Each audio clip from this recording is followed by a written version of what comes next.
Marchand said this week that it was the Leafs fans that ran Mitch Marner out of town. It's about time Cruz and Marchand agree on something. Hello and welcome back to The House That Happened, sponsored by Shuey's Bar and Grill. The only place to be in suburban Etobicoke, voted 4 times the best dive bar in all the GTA. It's number 1 in our hearts. It's the Phoenix rising from the ashes. Give us a like, give us a comment, and please subscribe. It really helps us out. Hi, I'm Andrew Milani. Hi, my name is Cruz, and that's definitely an auspicious start when you got to put Marchand and Cruz in the same sentence to open up the show. Well, I mean, you kind of came to the side this year that, or I guess last year, that if you and Marchand met in a bar, you might, get along pretty well as opposed to some other people. What, a beer and a half, and then I would have to say, but you're a scumbag or you're a rat, and he'd have to say you have terrible hair or whatever the case may be. I just think it's absolutely hilarious. Like, first of all, I'm glad that Toronto did beat Florida the other night, but this guy is number 1 troll of Leaf fans in the history of trolls. No doubt about it. To hear him again this week, I fell off the couch laughing. I said, you are too much, buddy. You're getting away with this. You know what I mean? I would have, and the fans seem to go, because that's Leaf fans. What do you expect? You know what I'm saying? Hey, what's that supposed to mean? Just saying. Hey, watch out. It just makes for silly fodder for all the sports people to talk about because we know the deal. Everyone hates Marchand, but everyone wants him on their team. That's just the way it goes. Well, I hate some of his antics, but... he's a good hockey player. I've never liked any of his antics. Never. Well, he's going to get into the Hall of Fame one day. That's a realistic possibility. He's got the numbers. He does. He's going to be in 100%. You think so? Yeah. He's got 2 rings on 2 different teams. I'm bunch not, of accolades with Team Canada. Yeah, so no, he's probably going to get there. It's just like you say, it's his antics. You don't have to like the way he looks, but obviously he's gotten the results that he's wanted. Correct? Sure. So how's your week? My week has been very good so far. I'm just glad that the temperature went above 0, so it makes it a little bit more comfortable when you're walking the dog. You can wear 1 less layer. Is that how you'd put it? Sure. But it's there. But I keep telling everybody about the weather. We got February to come, people. Well, no, I would say as well, just be careful if you're going to go out for a walk because everything's slippery now. Oh, with the you know what? Snow. You know what the real crazy thing is? And yes, I'm glad you brought that up. If you walk at 4 o'clock and then you walk at 8 o'clock at night, the surface under your feet changes dramatically, whether there is salt or not. Yeah. Be careful out there, people, especially old people like me. Exactly. And I'm just happy I am in this wonderful country. That being said, yes, that's a good... Regardless of what's going on in our country, I'm glad to be in our country. Absolutely. Okay, can we just say that? And by the way, all the people, all the boys that we're talking to at Chuck's last night, that's as far as we will get with that subject. Okay, guys? No, we do not go there. When you're listening, y'all put it down, and we'll have a new show this afternoon. But this is as far as... Look, we didn't even have to say anything, did we? There you go, guys. That's as far as we take it. We said everything and nothing at the same time. We're good at that. Shout-outs this week. So, unfortunately, we had a trio of deaths, all hockey-related. Former CHL and OHL Commissioner David Branch passed away at age 77. Mr. Junior Hockey for years, He was the one that, he like, way back in the day, he was the one that increased the expansion to the States, isn't he? That would add up, yeah. Yeah, because remember it was the OHL, but then he ended up getting in Erie, was it? Erie and who else? Another city? Saginaw, yeah, stuff like that. So he was a... Flint now. Yep, he was a big pioneer in OHL hockey. Hall of Famer Bob Pulford died at 89, 4 Stanley Cups with the Leafs, and coached 829 games between the Kings and Blackhawks.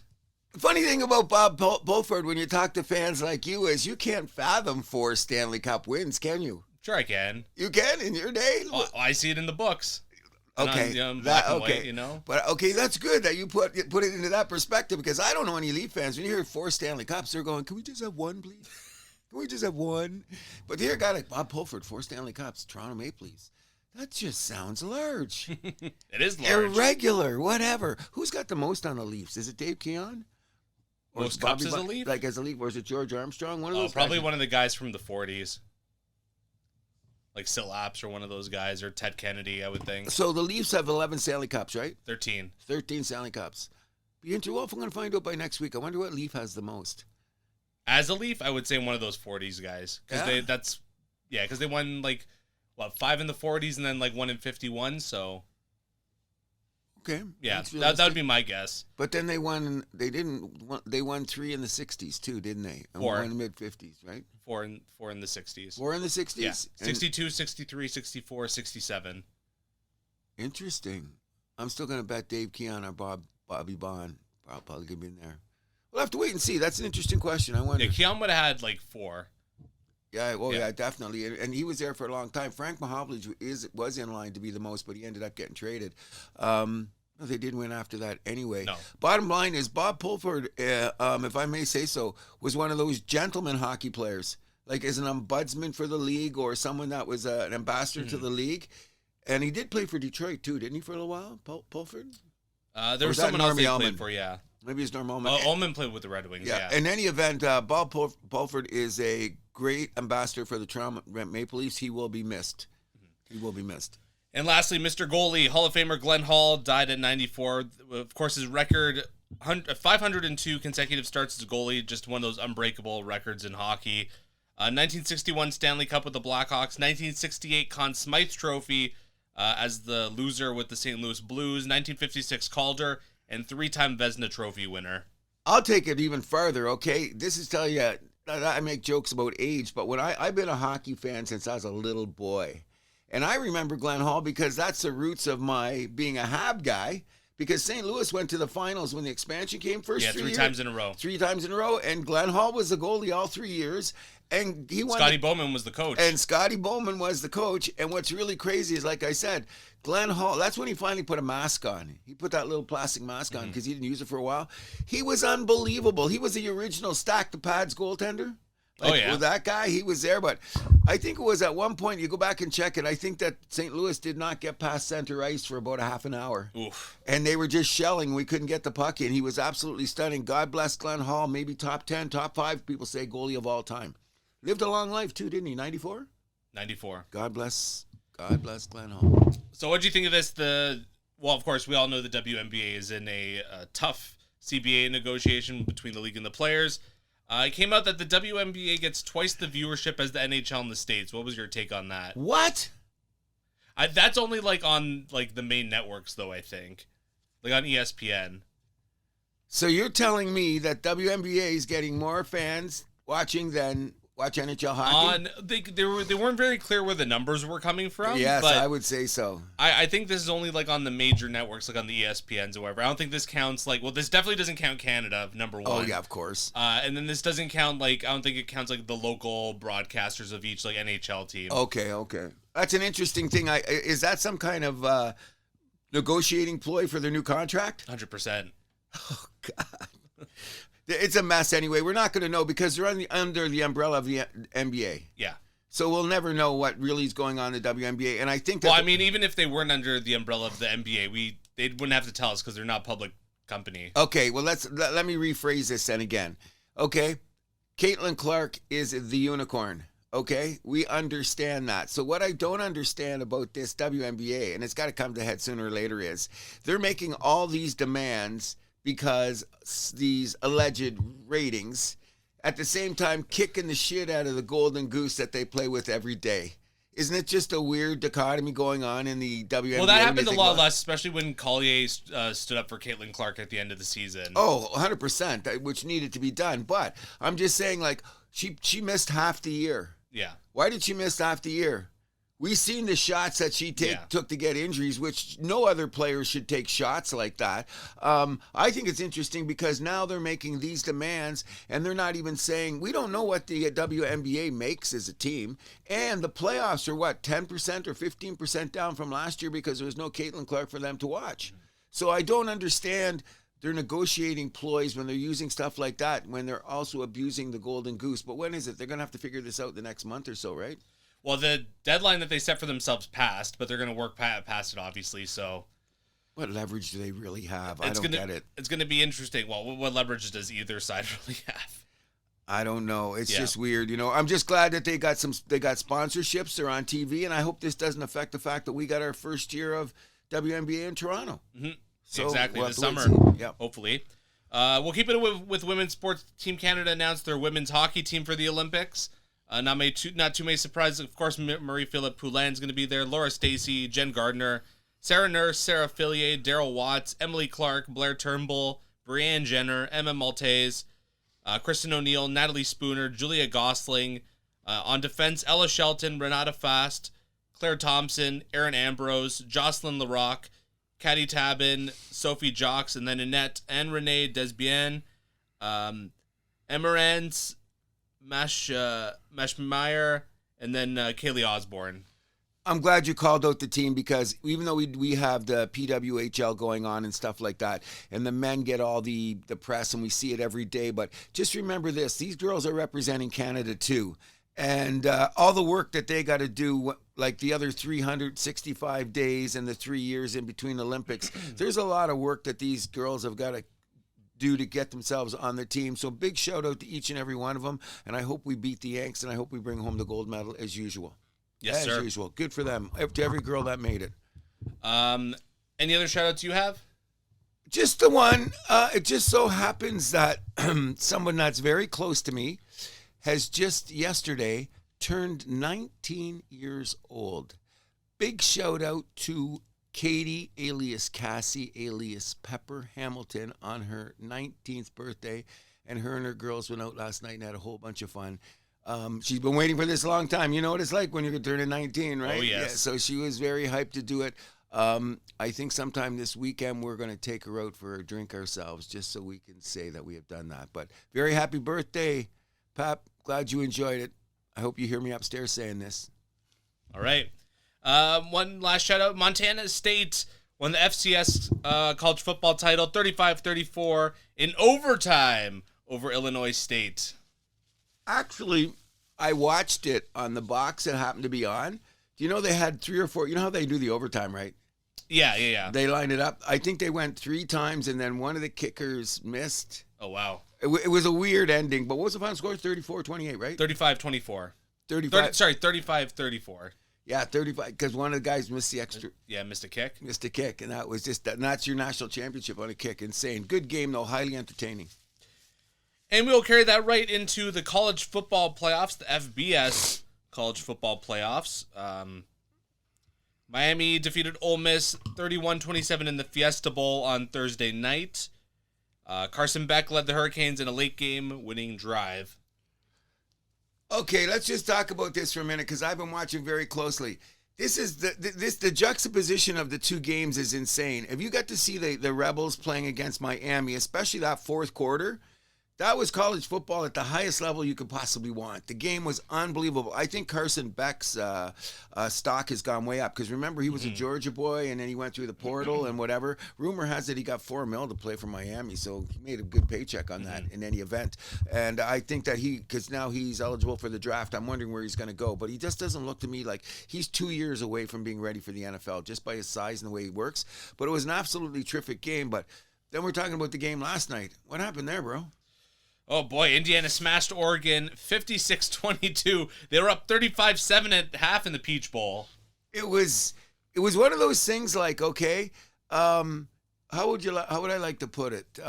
Oregon was the coyote that showed up with the Acme products, but the team that they happened to be playing was the Roadrunner. So nothing went well. What went on immediately? I think there was a pick six, a fumble, and a block punt. Mm-hmm. In the span, well, it was a pick six early. Yeah. That was the first. I think it was the first series, the first Oregon series. Yeah, the first drive. Yeah. The first drive. There was the pick six, and then there was the fumble, and then there was a punt, whatever the case may be.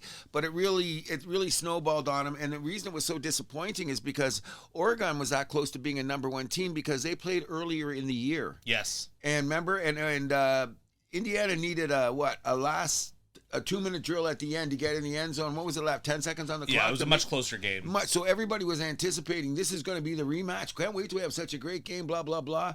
And sometimes that's the way sports goes. Like when I looked up when I left the house, I seen the pick six. I said, okay, we'll get back. And then we went out for a bite to eat. And when I already walked in, 2 more touchdowns were scored. And I only left 10 minutes. It was there. And it's really a drag. The big thing is that the coach of Indiana, how do you say his name? Signetti. Anyways, he suddenly got a bunch of calls for NFL teams because of the coaching carousel. And I don't think he's going to move because he's got everything that he wants in Indiana and more.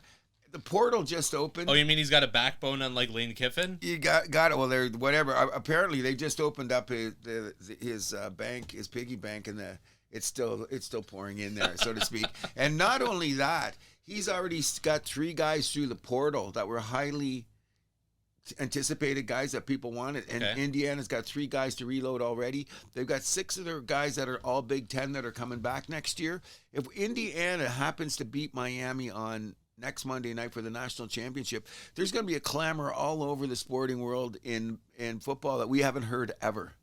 That's going to be, that means that the Vanderbilts are going to get excited. All those schools that were on the edge that got money but didn't know how to do it, but now that we got the NIL in the portal, they're going to just say, away we go. Yeah, because people are calling Indiana, these Hoosiers, one of the most complete college football teams ever. Unbelievable. And what it's done now, too, is it's very interesting because when you talk about college football, you always start with the SEC. I think this is the 3rd year in a row an SEC team hasn't been in the finals. Yeah, now it's been about the Big Ten. Now it's about the Big Ten because people forget, even though it's weird, Oregon is in the Big Ten. Yes. Because of that alignment, which is kind of weird, but because they were saying if they had Oregon had won one more game or whatever the case may be, it could have been an all Big Ten final if the rankings were a little bit different. What it does prove to me is the fact that the rankings are going to be changed next year because just think about this. Miami got in as an also-ran at the end because the committee said, oh my God, we can't put Notre Dame in because Miami beat them, but the SEC sucks, ACC sucks, but we got to take the best team from the ACC, so let's take Miami. Because basically it came down to Miami. Well, yeah, because Miami lost the conference championship too, right? So they didn't get the automatic. Yeah, they didn't get the automatic, but all the teams were shit. But meanwhile, what does it say? Notre Dame maybe should have been in this tournament. Maybe. You know what I mean? So I do believe next year that, and we already know that Notre Dame's already got the golden handshake. If they're in the top 12, they automatically make the playoffs. Well, and they're going to go to 16 teams soon anyways. I do feel like that is in the best interest of college football and like at the bye situation. That, and I mean, just kind of in a way copying the March Madness model, because at that way too, like you have that 5th conference champion in there. You want that kind of like that underdog, like you want the little team to have a little bit of hope. That's the kind of comes with the NCAA, if you ask me. Okay, I got a point there, but this ain't basketball. We're gonna happen. This is football. I understand. That's why it's 16 teams instead of 68. Okay, so that means that a team like Tulane and James Madison get on TV just to say they show their colors and get their asses kicked. I think that's good for those little conferences. I don't know. I in my opinion, I'm the opposite. I would rather go back to 8. Like they went from 4 to 12. Okay, and that's just been a weird ranking. If it's 8 though, I feel like there's going to be too many teams left out that people are going to be upset about. That's going to happen when they get to 16, because remember in the NCAA. Yeah, but then like the more you open it up, like we're just kind of like arguing about like I'm hardcore. 8 teams, and if you don't make it, you don't make it. Sorry, cry. See you next year. Because some of these. But that's not happening, though. No, because it's money, it's TV, it's ratings, it's all that other bullshit. But I'm saying if I had my way, it would be 8 teams, and that's it. Because there's not 16 teams that are good enough to qualify for the Natty. I don't give a shit what you tell me. I'm going to show up. Well, if it was 8 teams, Miami wouldn't be there. What's that? If it was only 8 teams, Miami wouldn't be there, and they're in the championship game okay, now. but then maybe those teams that got the bye, that every team that gets a bye seems to be ill-prepared or Fair rusty. enough. So maybe they wouldn't be there, and they could still be there. I don't know. Well, open it up to 16 so we know for sure. So that means you get an extra week of football and an extra week of No, bullshit. it's the same amount of time. Because there already is a first round, right? It's just you just open. That's just going to be more games that week. I don't know. I'm not saying that. I don't want to be a curmudgeon about this or anything like that. I just seriously believe, like when I was a kid, when it was like the NCAA tournament, it used to be 32 teams. Then they went to 30 whatever. Then they went to 42 with teams having a bye. Then the bye situation got people weird. So then they went to 64. Is it what 64 now? 68. Well, it's 64, and then they have a qualifying for more, and they're still bitching about teams. Oh, we should have made it. There's 64 of you mofos, and we're gonna still. That's what's gonna happen in college football. So I'm of the belief I would rather have 8 teams. Then you have 4 quality games, and away you go. Now you can kill me about the quality games because we've seen what happened last night. And that's 2 of the biggest teams in the country all year. They've been top 5 all year. What happened to that game? But then again, that's one of those anomalies in football. So what you going to say? But we're going to see. So Mendoza on Indiana, what's your take on him? I don't know yet. He's very, how would you put it? They said he's the cerebral quarterback. He can make all the throws, but what do you think? Do you think he's ready? Like some people say he might be the first pick taken overall. I wouldn't be surprised. Because everybody's quarterback hungry. Now, here's one of the things. And the Raiders desperately need a quarterback. They got Tom Brady as a mentor. So they said, because I've heard the best is they said. Brady's busy. I don't know how much time he's going to have to mentor. He'll be there he'll be there for like. He'll be there fine, but I mean, Brady's also got a broadcasting job. He can't be there to hold his about hands. When they no, but I'm talking about when they have the spring training, when they have all that kind of shit. Camp, and all that in when they have when they come in for the mandatory sessions and all that. Brady's going to be around, so that could make it interesting. You got to be careful; it doesn't turn into a Michael Jordan with the Hornets situation where he's a little bit too hands-on. That's true too. I wouldn't want him to be. I don't think he'll ever be that hands-on, to tell you the truth. Well, because that could be dangerous too, where you're like kind of in the shadow of the greatest of all time. I think that I'd be picking his brain. I mean, it depends how things go. That's true too. We're gonna have to wait and see. I would not. I would be afraid to take him because, as you were saying there, when we were watching in this playoffs, I got the guys' names down so I wouldn't have to say this guy or this guy. I actually went and did, like you said, and take a look around. I think that what other quarterbacks are in there? Suddenly Carson Beck is being talked about because now that his stock has gone up, especially since he's gone to Miami, he's gone this far. The guy that's playing Chambliss, the guy on Old Miss that led the drive, that got them ahead before Miami came back. He looks like a prospect, but I think he's 2 years away. The Oregon quarterback, isn't he supposed to go like top 3? He's supposed to be going too, but he's another guy. I think that the reason that they take him is because everyone gets quarterback hungry, and then they reach for one of these guys, and then a possible Hall of Fame defensive end or a Hall of Fame corner or a Hall of Fame wide receiver gets left in the mix, and you end up with a guy that you destroy in 3 years, and we never hear from him again. Because this quarterback thing is, just look at the last 10 years and look what the roads paid with. How many quarterbacks that went in the first round that aren't even in the NFL right now, just in the last 10 years. Like there's a handful you can think about it. So it's very dangerous. So none of those guys jump off the screen to me. Like even Buddy that's in Tennessee that went first. What's his name? The quarterback in Tennessee right now. Cam Ward. Cam Ward. When you seen him play for Miami, you went, hey, that guy looks like he could be something. When you seen... what's his name that plays for Atlanta that got injured when he was at Oregon? You said that guy. Yeah, Michael Penix. Michael Penix. He's a guy. Like, has any of those guys jumped off the screen like those two? No. Not to me, no. No, not to me either. Like last year at this time we're going, I'll draft this guy. I'll draft that guy. Or look when Drake May was coming in and Bo Nix. You seen those guys and you went, hey, they look okay. But I don't get that feeling with the quarterback class this year, even though Mendoza, they're starting to talk about him like a can't miss prospect. And I hope he is, for their sake. But my eye test is like, I don't know. Wilson, Johnny Manziel, let's keep going. You know what I'm saying? I don't understand. But since you did ask, and if you're watching this, here's some people I think that we are going to. You got a couple guys that you've seen? No, I don't have a list. Okay, well, the two guys that jumped out, and I don't know if one is eligible yet, but the two defensive linemen for Miami. I don't even know how to say the guy's name. Hakeem Mezzador, whatever. Okay. Look for his name on the back with that name. That guy's an animal. But the other guy, this Reuben Bain Jr., he's a top 10 draft pick for sure. He's going to be an animal. I think that he's going to be all pro in the NFL within 2 or 3 seasons. You've seen him play on this game. He was an animal. He's unbelievable. The other guy that I would draft in the top 10, just the way that football is going right now, have you seen him play? There's a guy named Jacob Rodriguez that plays for Texas Tech.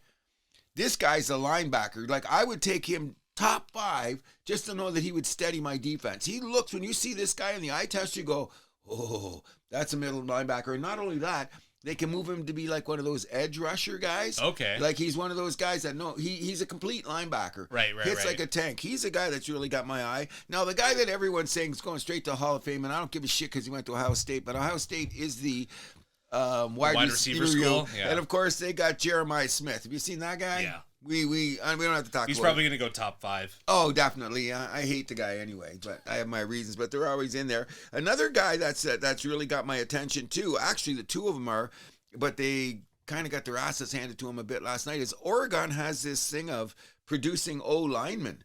And if I was in the top 10, this Emmanuel Pregor guy, he's like Penny Sewell Jr. out of the Lions. Remember the Lions picked him in the top 5, and everyone said, whoa, that's a pretty high pick for him. Look at that guy. He's been all pro ever since. This is one of those guys. And the center on that team, too, Samoan guy, I don't even know how to say their names. Lalapalula. But anyways, when you're watching them on the center, they play side by side, these two guys on or no, you won't be able to see them, they're out. But if you had to see them last night side by side, they're not the reason they got their asses kicked. Everything fell apart by Oregon, but you're going to see those guys get drafted. Lalalu? Yeah, Lalalu. He's one of them, that guy. They're animals. They're like steam engines. They're like bulldozers right in your line. They're two great guys. The other guy that I really like, too, that plays on Texas Tech is this David Bailey guy. Have you seen him play? He's an edge rusher. He's a big, he's an animal that we're going to get there. I don't want to stay here too long. And the other guys that you were talking about, another guy which seems to be an Ohio State thing too, is their cornerback, Khalib Downs. He's another guy that they say they're going to be there. Now, there's a few guys that have played the SEC that you wouldn't go there that we're going to probably say. That's just my take on it. And I hope this time next year when we're out there, how many of these guys, I'm going to keep my eye on them, that are going to be in the NFL. You can say, hey, because, they could be duds for all I know. Sure. But, when you're doing the eye test and you look at certain players, they jump off the screen. These are the guys that I've noticed the most. All right. Kind of deal. So National Championship, January 19th. That's not this Monday, but the Monday after in Miami. So we'll do a little bit of a tee-up next week for that. It's in Miami, right? Yes, it is. Wow. At Hard Rock. Yeah, wow. That I would like to be there just the 72 hours before. Because I don't know, you're probably not old enough to know in the old school days about Miami when they were in this position all the time, that city was electric. I can't imagine. And by the way, isn't it cool? Like when you're proud of your school, again last night or Thursday night, did you see all the Hall of Famers on the sideline of Miami? Yeah. You just look and you go, Hall of Fame, Hall of Fame, Hall of Fame, Hall of Fame. Oh, gee, there's another Hall of Fame. What was there, 6 Hall of Famers, I think? Whatever it may be. Whatever the case may be. Yeah. We're not going to go through the names in the whole yard. You know them, but I think there was at one point 6 Hall of Famers on the sidelines. Watch all alumni cheering for Miami. That's off the charts. I think that's really cool shit. And to go back to sport, because you can never go back and stand on the sidelines if you're a pro. It doesn't work like that. Mm-hmm. But when you're in college, different rules apply. Exactly. It's so cool. Anything else for college football? No, but I hope the game is like the first semifinal and not like the second semifinal. That's all we can ask for. Agreed. And we'll move this into the NFL playoffs where we finally complete the NFL regular season, and a couple playoff spots were still up for grabs last week, starting with the Bucks and Panthers for the NFC South title, aka Tank Division, where the Bucks edged out the Panthers 16-14. The Bucks outrushed Carolina 140-19 in that one. However, they were not in control of their own destiny. They needed Atlanta to lose, but Atlanta won the next day, 19-17, over the Saints, giving Carolina the division title. What's the first time a losing team's had gone in the playoffs in 10 years? Yeah, it was last time like Seattle made it in as like a 7-9 team. Yeah, 7-9 team or something. It's been that long to do it. Which is just going to tell you, if you see the press conference, what my good buddy Matt Stafford said about the last time that they played Carolina, and they're playing again this weekend, but we'll get to that when we get to our predictions. First of all, when you seen the game, did you watch that game, actually, the Tampa Bay Carolina game? I saw some of it. Neither one of those teams deserved to make the playoffs. No. I look at it, what kind of football is this? Look at the score, for starters. Only thing I'm going to take away from this really quick is that I hope Baker's banged up and he comes back, because Baker's become a very lovable character. Sure. But in the last 3 games, he had all of his weapons and they still look terrible. And not only that, what about what happened to the vaunted defense? They only have them, but anybody can hold Carolina to that. But in the previous games, their defense did not hold them in. So I don't feel sorry for Tampa Bay. No, neither do I. You know what I mean? Like they fell flat on their face. They lost the 7 of their last 9 games or something. Well, they're them in Indianapolis, some of the biggest collapses in the year. Like if you're talking at midseason, you were talking about these guys as Super Bowl contenders. I don't know if I would have gone on as Tampa Bay as a Super Bowl contender. I wouldn't have said Indy too, but they're gaudy records at the time. They were for the playoffs. Oh yeah, that's what they were saying. What they showed at one graphic, I think it was week 8 or week 9. Indianapolis at that point was considered a 90% chance of making the playoffs. 95% chance of making the playoffs. And I think Tampa Bay was 91% chance. That was like week 8 or week 9. Yeah, because Tampa Bay they started off 4-1, 5-2. They went to 6-2. Indy was 7-1, but we'll get to them in a second. But that was just a horrible game. I like I said, is that what we got to watch for football? Which brought us to the next game, which was the Falcons and the Saints, who are the ones that were going to decide who is going to make it in their division. Because look, that's all 4 division guys are playing, which is great that the schedule ending like that. You're playing with your own division. That happened a lot around the league, which is great. It's all division games, week 18. Week 18. Yeah. That's great scheduling for that. But then what I got out of this is I picked the Falcons to win this game, didn't I? Let me quickly check. Yeah, because the Falcons had to win. The Saints had to win for the Bucs to get in. Now, these two teams are exactly what I said. Saints are better at home. The Falcons are better at home. Yeah, you did pick the Falcons. Yeah, only because they were at home. And but they didn't cover. No, that's another thing. They couldn't even cover those little bitches. That's why I was so terrible in the pick and pool this year. But let's take it one step further. Falcons fired everybody. Yeah, and apparently Matt Ryan's going to be a GM now. That's what they said. It just went. That's funny you said that. It's already there. It's going across the ticker. Oh no, it's president. Excuse me. It just went across the ticker up there too. Which you know what? Bring football people in to do football things. Matt Ryan's a pretty smart guy. I think he could help to turn it around. But at the beginning of the season, remember I was on the fence. I think they're going to make it. I think they're not going to make it because I thought Atlanta would be better than they were, and I thought they'd be better at home. What happened? Just a goofy organization. I don't know. Well, we're going to see next year that whole division's going to be another. One team will come out of there again. I don't think they'll even have. They're too far away, so we'll get away from that. Which brings us to the Seahawks D coming up big in San Fran. Which tells me that San Francisco could be a little bit of a fraud, especially on the defensive end, due to the fact that we know about their injuries. They have they hold Seattle to only 13 points, though. What's that? They only held Seattle to 13 points. Their division game, it was close, and Sam Darnold could have been better. You know, they stopped the run. You got to question Darnold, which he should be there, but when you got to the end, what was the final score? 13-3. Yeah, 13-3. Another sloppy who cares game. Like, this is Seattle, you're going to the Super Bowl. I wouldn't say it's a who cares game. It was for the number 1 seed in the NFC. Let me rephrase that. Let me back up about 12 seconds. Another thing about what is Seattle? Are they for real or not? I think so. 13-3 at home with a 13th man against San Francisco. On the road. Oh, yeah, they won in San Fran. Levi Field, okay? In any event, I think San Francisco is going to, we'll talk about it in the playoffs right there. I did take Seattle to win that game, which they did. And I think that San Francisco just had the fortunate that they beat who was in front of them. No, you took San Fran on the show. Did I? Yeah. I think I took them in the pool the other way. Why did I take them at home? Heroin's a bad drug, people. But in any event, I'm not sold on Seattle yet. And that game was a little bit sloppy for my liking. For two teams that were supposed to be contenders in the game. Only 3 points scored between both teams in the second half. End of story. And now, San Fran was held to just 173 yards. Purdy, another interception. He's got 10 interceptions in his last 9 games played now. I'm not worried about that. By the time it got to the fourth quarter, we were in business decision time. So that was cool. Like a lot of starters, if you watch the game, like once they realize, okay, we're going to win, we're not going to win, all of a sudden you're looking at the sideline and the whole old line of freaking San Fran, half of them are on the bench. Right. All the linebackers of Seattle, they're not playing anymore by the time we got to the end. So that score is not indicative, I think, of where they're going to be. But I don't think either one of these teams might not, but we'll get to that. I think neither one of these teams might not be around after the first week of the playoffs. Well, Seattle's got to bye. So wait till the second week. We're going to see, which brings us to the next game. How did Cincy let the Browns into their house and win? Next.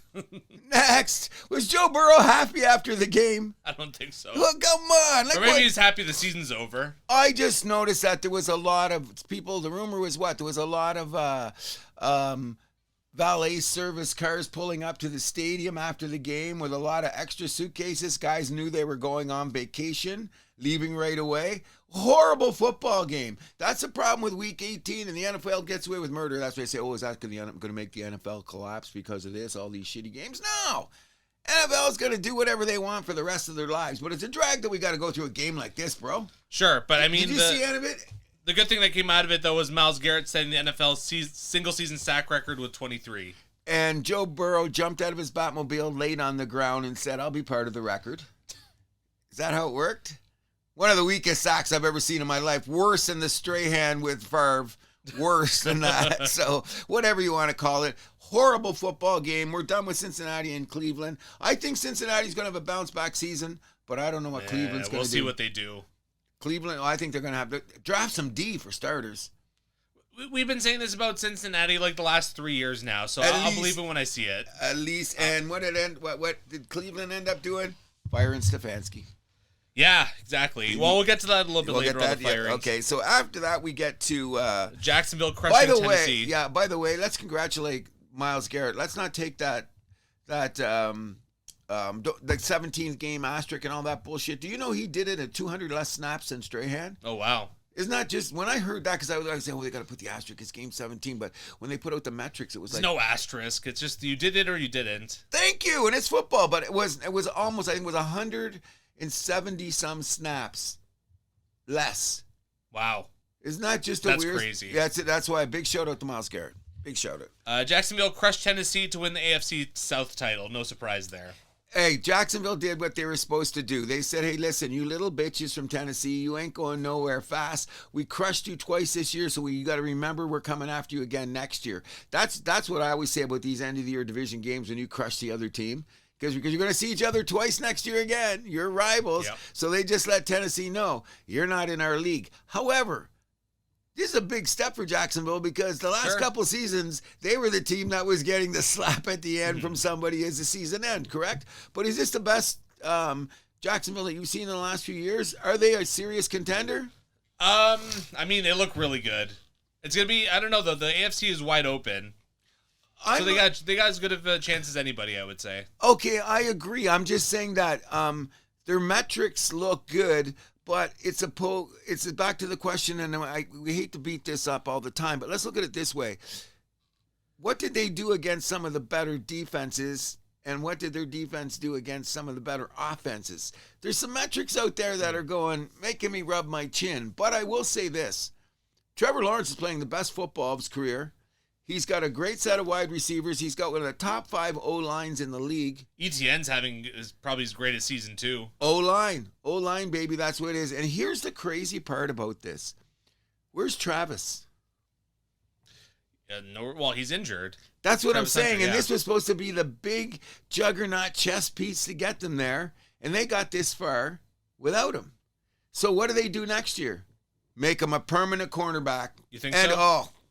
I've heard the argument 100 times of people saying, my personal opinion is your offense and your O-line seems to be pretty good. Fair enough. Oh, yeah, I guess you added in the receiver too, right? So yeah, so you're all right. He's got the receivers that they need. They got, what's his name? That Thomas guy, the guy they brought in, Myers. Yeah. And they got the tight end. Parker Washington and Parker Washington too. So they got the guys, like, put them on the back end, because what's one of their issues is pass defense. Okay. So we'll look at it like that. Anyway, we'll get back to them when we do the playoff preview. Yeah, the Texans beat the Colts 38-30. The Colts threw the only pick and got the only 2 fumbles in that one. They lost both. That was the difference of the game, according to me. I thought that this game, here's how I looked at it, and maybe we'll say that's the name of the show, business decisions. But once Houston figured out that they were going to beat these guys, they played too loose on defense. I haven't seen them play that loose all year. Like, where'd this Riley Leonard guy come from?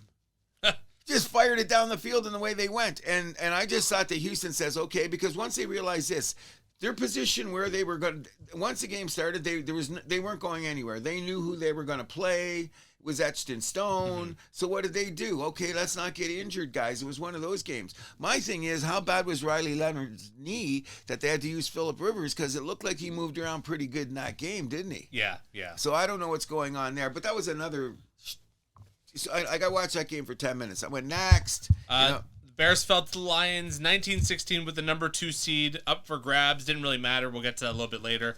But Caleb Williams setting the Bears single-season passing record with most passing yards in a season, passing Eric Kramer, 3,942. And Kramer was a former Lion, too. Yes, he was. He was a bum on both teams. Now, he wasn't a bum, but. So Caleb still got to look forward to the first 4,000-yard passer in Bears history. Yes. He will get to that, right? I agree. This is another one of those situations where I'm looking at my beloved Detroit Lions, and they went in and said, Chicago, we're not making it, but we're going to make your life miserable.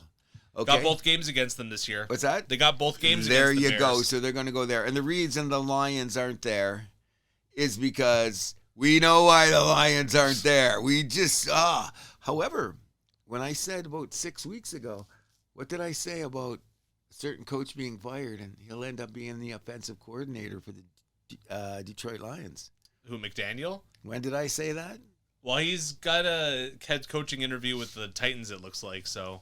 Well, everybody wants him for the quarterback because they think that he's going to be there. But the first person that reached out to him and grabbed him was the Lions. I think he's a coordinator, not a coach. I agree, but if there's a head coaching job out there, there's only please stop doing 32. that in the mic. What? Please stop doing that in the mic. I'm trying not to. I'm about to sneeze. Okay. Anyway, sorry, fans. Just cover up. Yeah. In any event, I think that he's going to go to the Lions. I'll take the year off from the pressure because that would probably be the best decision. Old Lady Ford will give him head coaching money. She's got the money. The Lions aren't worried about money. So they'll just give him coaching money like they did with Ben Johnson last year when he stayed. What did they do? They basically but you can't do that forever. Well, if he's going to be there, we win a Super Bowl. Would it matter? That's a big if with your quarterback. I'm just saying that's what we're going for here. The window's still open for us. We're going to make the playoffs next year. This team's all going to be back. Like, we gave away at least 4 games this year. Sure. At least 4 games. And give us 2, we're in the playoffs. You know what I mean? A very disappointing season for the Lions, no matter how you cut it. You know what I mean? Now, the same vouch is, do you see the toughest schedules in football at the end of the year when they did the metrics? Who had the toughest schedules in the league? Were the Lions up there? Top 5. Doesn't matter. You lost the games that you should have won, okay? And we had Kansas City on our schedule, so what does that do for you? As them being a final record. Yeah. So don't give me the metrics on either side. You can make it work any way you want. The Lions just sucked this year. We missed the playoffs, and as you can see, I'm still pissed, which makes me say it's going to be interesting for Chicago because who are they playing in the playoffs? Green Bay, but we'll get to that later. Okay. The Rams triumphant over the Cardinals, 37-20. The only notable thing there, Matt Stafford passes Dan Marino for 7th most passing touchdowns all time. 421 and counting. Nice little scrimmage for the Rams. I still say they're going to go to the Super Bowl. They'll be the first team in years to do the wild card route and get to the Super Bowl. That was a team since we thought it was the Packers, but it was oh my god, I looked it up the other day. It was the Packers, wasn't it? Tampa Bay. Oh, Tampa Bay, right. With Brady? Yep. Yeah, with Brady, that's right. Because who ended ahead of them? Oh, yeah, you're right. That was the year. Probably the Falcons would have won the division? division? I think it was in there. You're right. So that's been there. So it can be done. Can be done. It can be done. But I look like a glorified scrimmage out there. Well, the Cardinals are ass. Oh, it was just brutal. And you know what? They made it close for a second, and then it was like McVay got together, Devontae come over and said, I'm playing in a week. Let's finish this game. Bang, they scored about 15 points in like 2 seconds, and then everyone said, okay, let's sit back. Because they weren't going any farther either after the Seattle win, so we knew that. Commanders got past the Eagles 24-17. Eagles resting a lot of their starters despite the number 2 seed still up for grabs. I don't know about that decision. Another strange one by everyone's favorite Nick Sirianni. I can't, for the life of me, after that, and I've got it here and I've got some notes over there, I don't know really what to say about that game because they did still have the chance at getting that seeding. However, the weird thing is they know who's coming to their house. So as they just sit and rest everybody. So you think they'd rather play the 49ers than the Packers? I think they would rather play the 49ers instead of the Rams. But that's not the decision. Number 2, you're playing the Packers, though. Yeah, that's so if they would have won that game, they'd be playing the Packers. Me, I would rather play the Packers. Would you? Yeah. Oh, than San Fran? With their injuries, yeah. I don't know. I'll sit on the fence there. I'm just saying. No, ever since the injuries have piled up for the Packers, they have not looked as good. No, point well taken. But here's the weird thing is, don't count Philadelphia out. They're now going into the playoffs with everybody healthy. That means everybody on their O-line is back. Like, people don't understand. But they have the same offensive coordinator who's been questionable all season. Look at their record with Lane Johnson in the lineup as opposed to them out of the lineup. Look at their rushing numbers with him in the lineup and him not in the lineup. There is a significant difference in this mofo playing for you. Jalen Carter is going to be playing 100%. The 2 corners are all healthy. The linebacker came back, and they are the defending champion, and they are playing at home. I'm not counting Philadelphia out, by no means. Well, we'll get to that a little bit later, but I'm sure you can tell by my cadence my opinion of the Eagles. Wait a second there. What does that say about the Commanders? 1 year you're penthouse, next week you're pavement. Yeah, look at that. Like, what's going to go on with that team? That's typical Washington football, isn't it? Same with Minnesota, it seems to me. We kick them when you're up, kick them when they're down. 1 year up, 1 year down. What was their final record? 4 and something? After a 12-win season? Commanders? Yeah. Oh, man. They Let won me 4 pull games. that up quickly. Yeah, I have it here, too. I should have it right in front of me. They were pretty bad. I had them winning the East this year, so they were 5-12. Oh, 5-12. I did. I said I had them as a wild card, but we all had to do that. Now there's going to be a million question marks about them starting next season. There's going to be 1,000 starting at quarterback. Well, quarterback, I think, is the least of their shoes. They were like the oldest team in the NFL. You got to that too. But the bottom line now, it's like the fragility of a quarterback that size. It's coming up. Look at Baker's been beat up. RG3 2.0. Oh, whatever. Don't say that. Knock wood. I hope not. I liked RG3 for the 10 minutes he played. Yeah. He looked amazing. And I think Jaden's a little bit better because he's got a better arm. But Washington's Agreed. got lots of questions. Too bad about their season. Which brings us to the Pats demolishing the Dolphins 38-10. MVP. Stop it. MVP. Stop it. He's not getting MVP. That was the most glorified. He should get MVP. Why? His numbers are like basically just as good as Stafford. He's doing it with worse receivers. Stafford's winning the MVP. Wrongfully so. Why? I just told you right there. Okay, I want Matt Stafford. Stafford's passing numbers are a little bit better. May's running numbers are a lot better. Okay. And May's doing it all with worse weapons. Or not as strong weapons, I should say. I want to say, okay, Drake May and Matthew Stafford. Okay, Drake, I want you to play 2 times against the Seattle defense, and then this way, Matt Stafford can play 2 times against the Jets defense. And then, like I said last week, what would the numbers say there? Oh, let's throw in a Tennessee. Did Drake May play Tennessee too, didn't he? Oh, Matt Stafford had to play. Oh, he had to play San Francisco twice.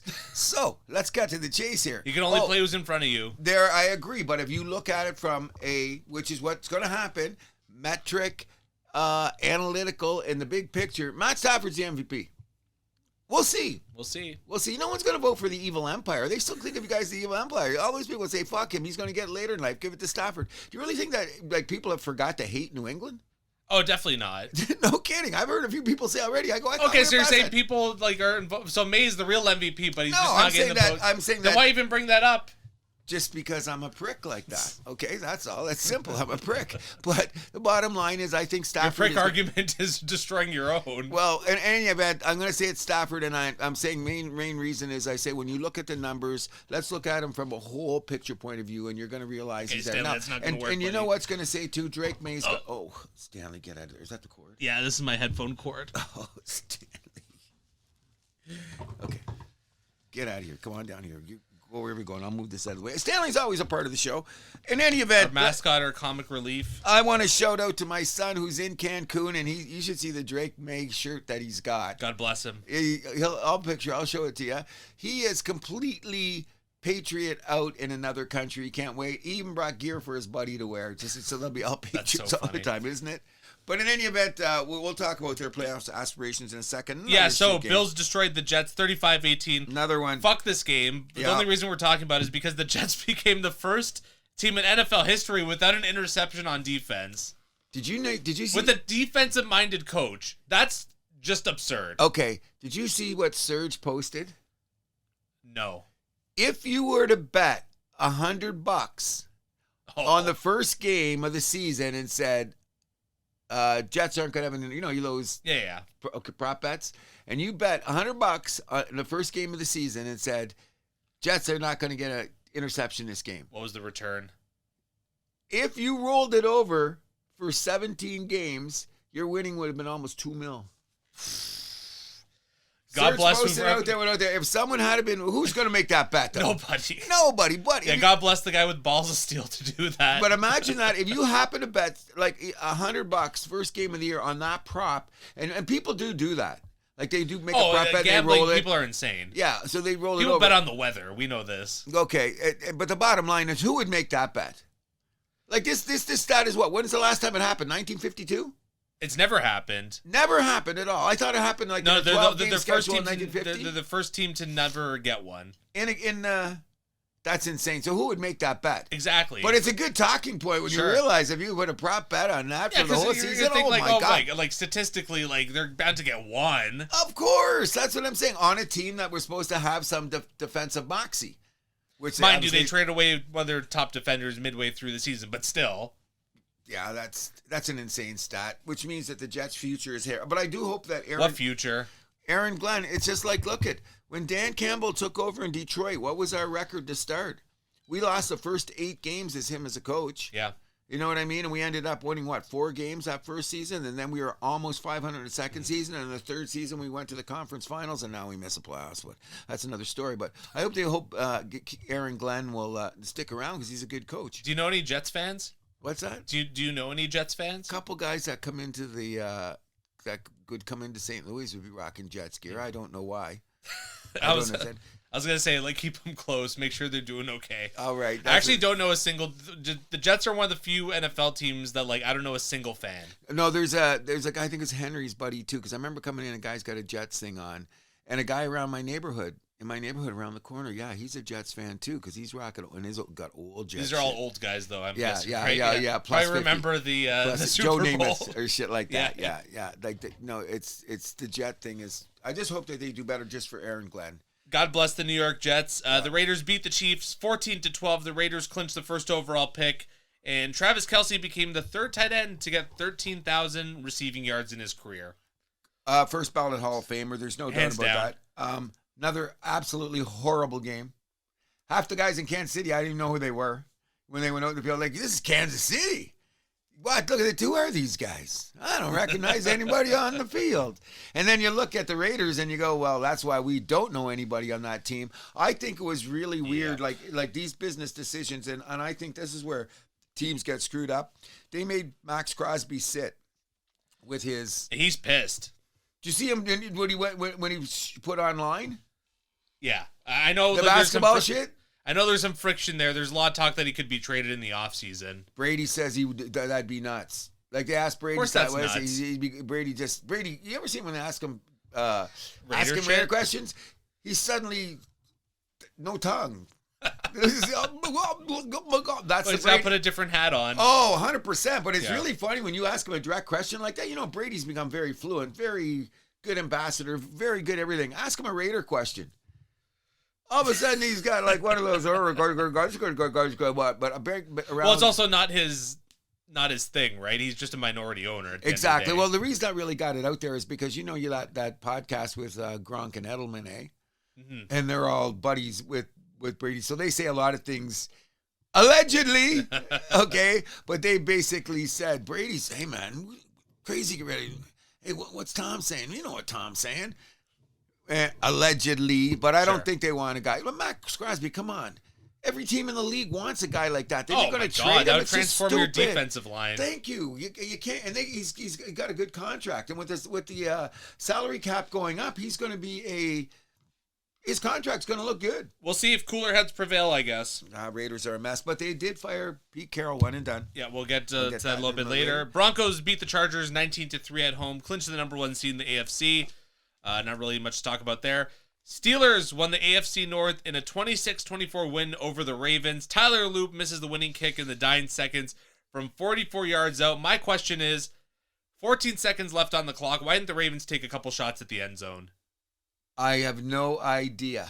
That was bizarre. But they didn't have any timeouts.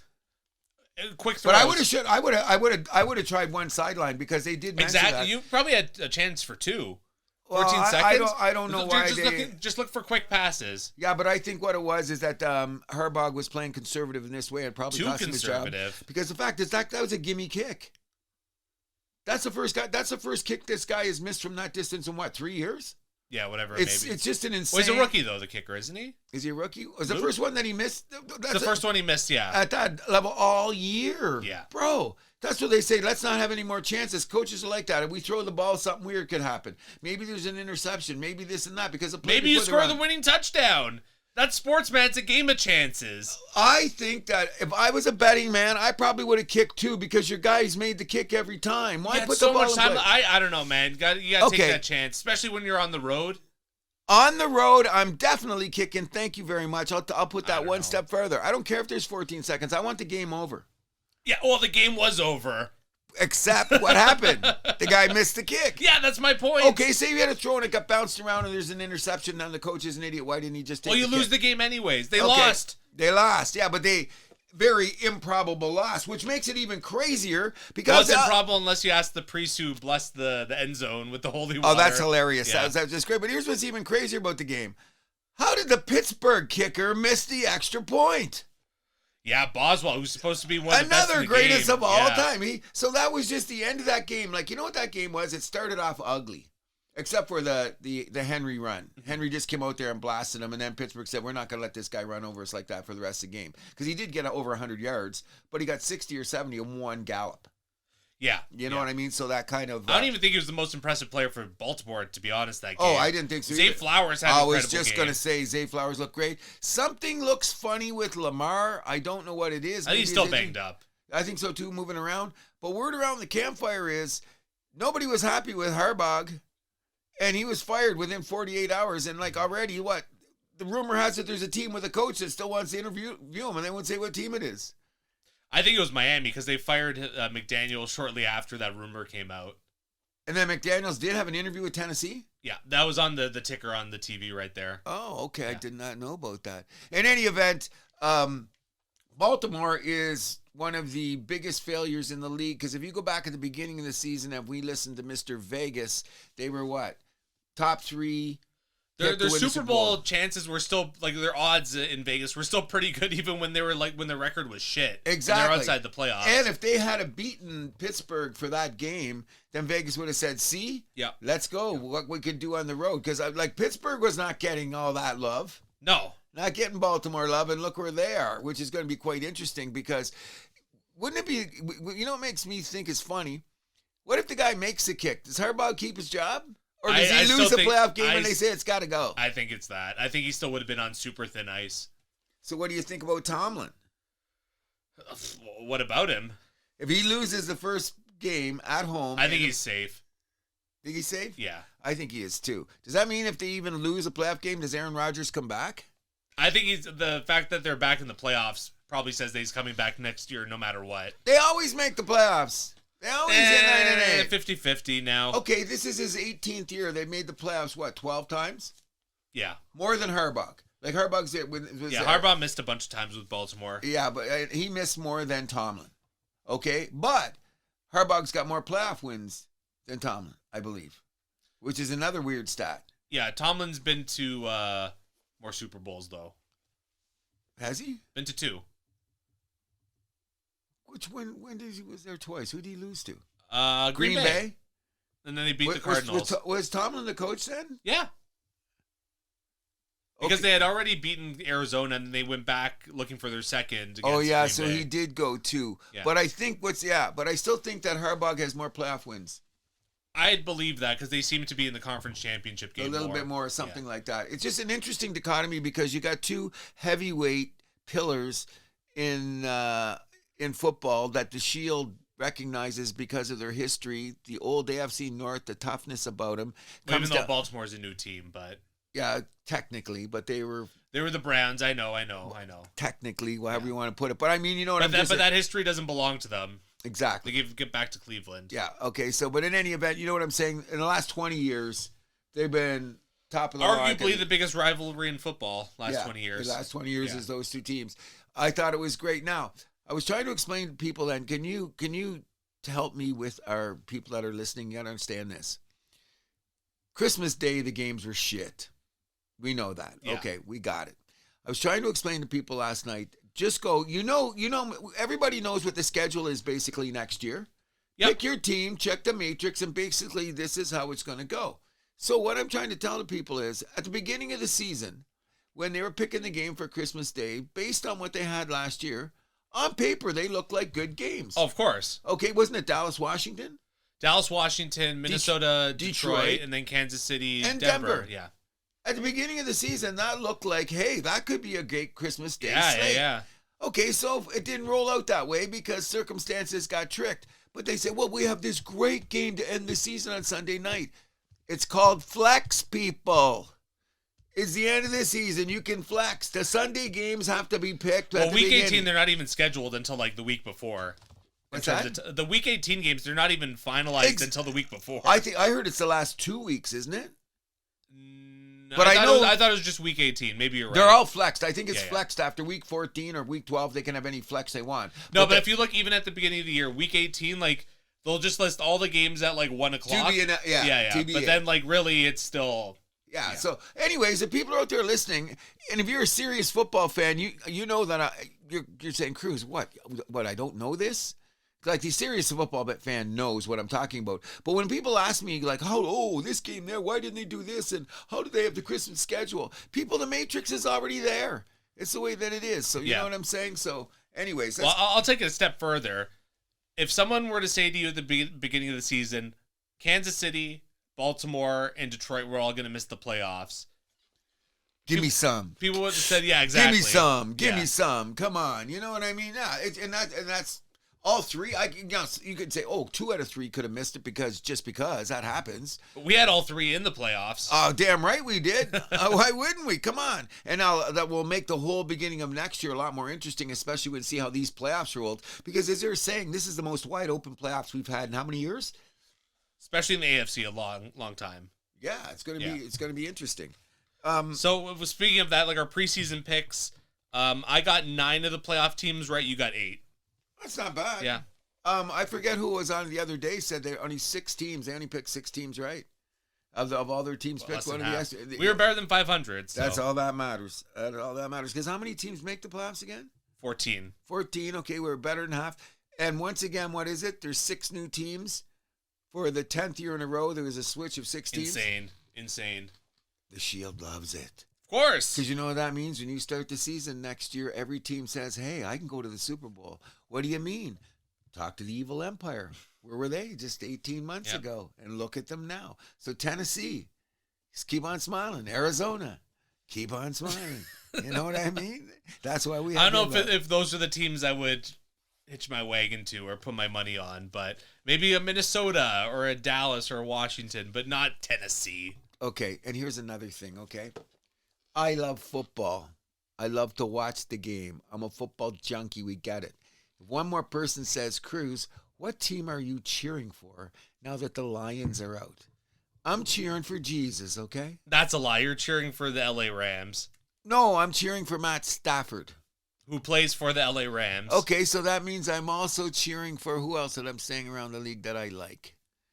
So I'm not really cheering for the Rams. I'm cheering for Stafford. You're cheering for the Rams. But no, I don't have no favorite. If I'm watching the game, I hope Stafford does well. Press if he X loses, for doubt. I'm not going to sleep because but I'm not cheering for the Lions. I'm cheering for nobody. Okay. I'm not. Whatever you say. Okay, when New England's here, you can gloat here because you got the Evil Empire's back. So you got that shit-eating grin on your face right now. If the shoe was on the other foot, who would you be cheering for? You'd be saying exactly what I'm saying. I don't know. Probably Seattle. I like Josh Allen. I'm cheering for Josh Allen. I don't give a shit if Bills win. That's all I'm saying. No, don't ask me again. Do I have a favorite in this? No, fuck all the other teams. That's it. I'm a Lions guy and that's it. But I like football. Okay, a few more accolades. So Justin Jefferson became the 3rd player in NFL history to get 1,000 plus receiving yards in his first 6 seasons, joining Mike Evans and Randy Moss. 2 Vikings on that list is pretty crazy. No kidding. Who is it again? Randy Moss and Justin Jefferson. Mike Evans is the other guy. Yeah, that's what I'm saying. I thought that Jerry Rice missed it by something and Chris Carter did because of their rookie years, I think, were weird, but they had a long streak of that going. In my opinion, I still say Justin Jefferson is the best wide receiver in the league. Just give him a quarterback, get the ball to him. You know what I mean? We'll see how McCarthy can develop. Mm-hmm. So before we even got to Black Monday, the Falcons completely cleaned house, firing Coach Raheem Morris. He had a 16-18 record over 2 seasons. And GM Terry Fontenot had a 37-48 record over 5 seasons, no playoff appearances. That was on Sunday night, basically during that Steelers game. They fired their CEO too, so completely cleaning house. Now Matt Ryan takes over as president. Okay, so here's what I'm saying. You talk about the stability of an organization. They've never recovered from that loss to New England in Super Bowl. No. They have not recovered. But let's just say, how many coaches have they had since that Super Bowl? Oh, man. 4? Has it been 4? 3 or 4, and that's what, 10 years ago? Yeah. Is it about 10 years ago? And look, how do you be stable when you have 4 coaches? Because look, they have Raheem Morris. This is his, who did they have before that? They had Quinn. Yep. Then they had another guy that lasted for a minute or two. I forget. He's a coordinator. Well, Quinn was coach when they went to the Super Bowl. Yeah. Okay. Then he got fired, and then I think it wasn't Steve Spagnuolo, but it was a guy that's a coordinator now. Either way. But in any event, how do you get stable when you do that? So Matt Ryan's got to come in. The Atlanta organization. Obviously, though. And that guy's one of the most successful businessmen, the owner. Yeah. Home Depot guy. The Home Depot guy. He's looking a little frail in his old age. I guess he's just panicked like Jerry Jones. Can I just get a win? But well, the problem is a lot of these owners, they try and treat the NFL like they're other businesses, and it don't work like that. It don't work that way. No, a lot of owners are figuring that out along the way. Hence the reason that you cheer for a guy like Khan that owns Jacksonville. He's been trying everything in his power to get there. But then again, you got to be careful what you wish for. Look at last year. Washington was the darlings of the league, and look where are they this year. So it's stability that gets you there. Yeah, you know what I mean. Hence the reason I like there was rumors. Well, what's Tampa Bay going to do? Tampa Bay's been pretty steady. This is the first time they didn't win the division in 5 years. Why are you going to fire everybody because they had a rough year? Just circle the wagons and go again. Don't you think so? They're not the most stable organized. They only won the division the last few years because the division was so shit. Okay, that being said, what about Seattle? They've been up and down. They were a very, very solid team. Then but this is a new whatever coaching group, and they're building it up. So let's see where that's going to go, because this is their second year, right? Yeah. McDonald's second year there. Look around the league that are stable, that are teams that are successful. Philadelphia, 2 coaches in the last 15 years. That's pretty stable. Kansas City, always winning. Yeah. Same coaches. Green Bay, always up there, basically stable. But if you go around the league now, Dallas is the anomaly because whatever they're doing. Yeah, but they fire coaches a lot, especially recently. I'm saying. They were just saying, if you can't stabilize your front office every 2 or 3 years, you're screwing with your team too, because your players have to get into a new system, a new coach. What about your quarterback? All that other bullshit that goes on in a game. You know what I mean? And one of the templates is, if you start looking at it now, Atlanta brought in Matt Ryan. Miami asked Troy Aikman to come and advise. To help the GM search. Brady's suddenly jumping over there with the Raiders. And what does that mean? It all started with Detroit. The theory was Detroit when they did it. Remember, they brought in Spielman, I mentioned last week. They said, let's have a consortium sit down and say, let's do this so we'll be steady for the next bunch of years. It's unfortunate Detroit missed the playoffs this year, but guess what? We've been solid for the last they're stable. They're stable. And when have you ever said the Detroit Lions is stable in my lifetime? First time. Yeah. So Black Monday came around. The Browns fired Kevin Stefanski, 2-time Coach of the Year, but had a 45-56 record over 5 seasons and 2 playoff appearances. Someone's got to take the flack for whatever they did with Shador. I think they're making him fall on the sword, because there's the word around the campfire is everybody's arguing with everybody about how they should be doing this, and Stefanski was never a Shador fan. That's the rumor, so I don't know. We'll see. He'll get a job back. He's already been interviewed, I heard, for a team. Rumors. Yeah. You know. The Raiders fired Pete Carroll after only 1 season, a 3-14 record, in a disastrous first year in Out to Vegas. pasture, Pete. Great career, going in the Hall of Fame. You're done. Pretty much. He's done. Cardinals fired Jonathan Gannon, 15-36 record over 3 seasons, no playoff appearances. He will be a coordinator again very soon, but will he get another head coaching job? Probably not. No, I don't think so. Cowboys fired defensive coordinator Mike Eberflus, ranked last in points allowed 40-plus points in 3 games, allowed 30-plus points in 9 games, over half of them. Dallas will have their 4th defensive coordinator in 4 seasons. And remember that stability I was talking about, Dallas, in some respects, yes. In some respects, no. That's insane. That is insane. And you know what part of the problem is, too? Your personnel that you have. Like, you guys drafted these guys and said, here you go. Then you let Micah Parsons go. And then you're going to blame the coordinator every year. Who's going to get next year? You? Come on, Nick. You know what I mean? It's like sometimes, you got to deal with the players that you got. Dallas, did you see any players on that team that look all pro? And then they just dump Diggs. They don't care about Parsons. And now you're going to fire the coordinator? And Jerry wants to have the most Super Bowl wins by the time he dies. Really? He said that this week. I want a Paul Reed Smith and to play at the Led Zeppelin reunion too, okay? They put me on stage with Led Zeppelin to play the rhythms. Stop it, Jerry. How many does he have now? 3? 3. So how many does he need to be? To have the most, like...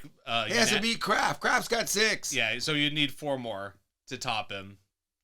Jerry, I hope you live that long. Commanders offensive coordinator Cliff Kingsbury leaves the team, and the team fired their defensive coordinator Joe Witt Jr. Does that mean that Cliff Kingsbury is putting himself out there for another head coaching job? Sounds like it. That's what I think it is too. That he believes that he's going to get a head coaching job. He wasn't a bad coach in Arizona. It's just that he got tricked by circumstances. Remember? Yep. I got hurt. Kyler went down. This happened. Like he got tricked by some shit that went on, which is another organization that wasn't patient enough to see things going the way that they wanted to go. Do you think he'll get a job? There's a lot of openings. 7 now, right? 7 to 32. Wow. John Harbaugh fired by the Ravens after 18 seasons. Other teams immediately interested. Are the Giants or the Dolphins the front runners? I think that they say this is the best thing. Harbaugh, it doesn't matter. If you're a new coach in the NFL, be careful who you choose because you might be going to an organization like Gannon did in Arizona where things didn't go. You get your chance, nothing happens, you're gone. You're thrown on the scrap. Well, Harbaugh can be picky.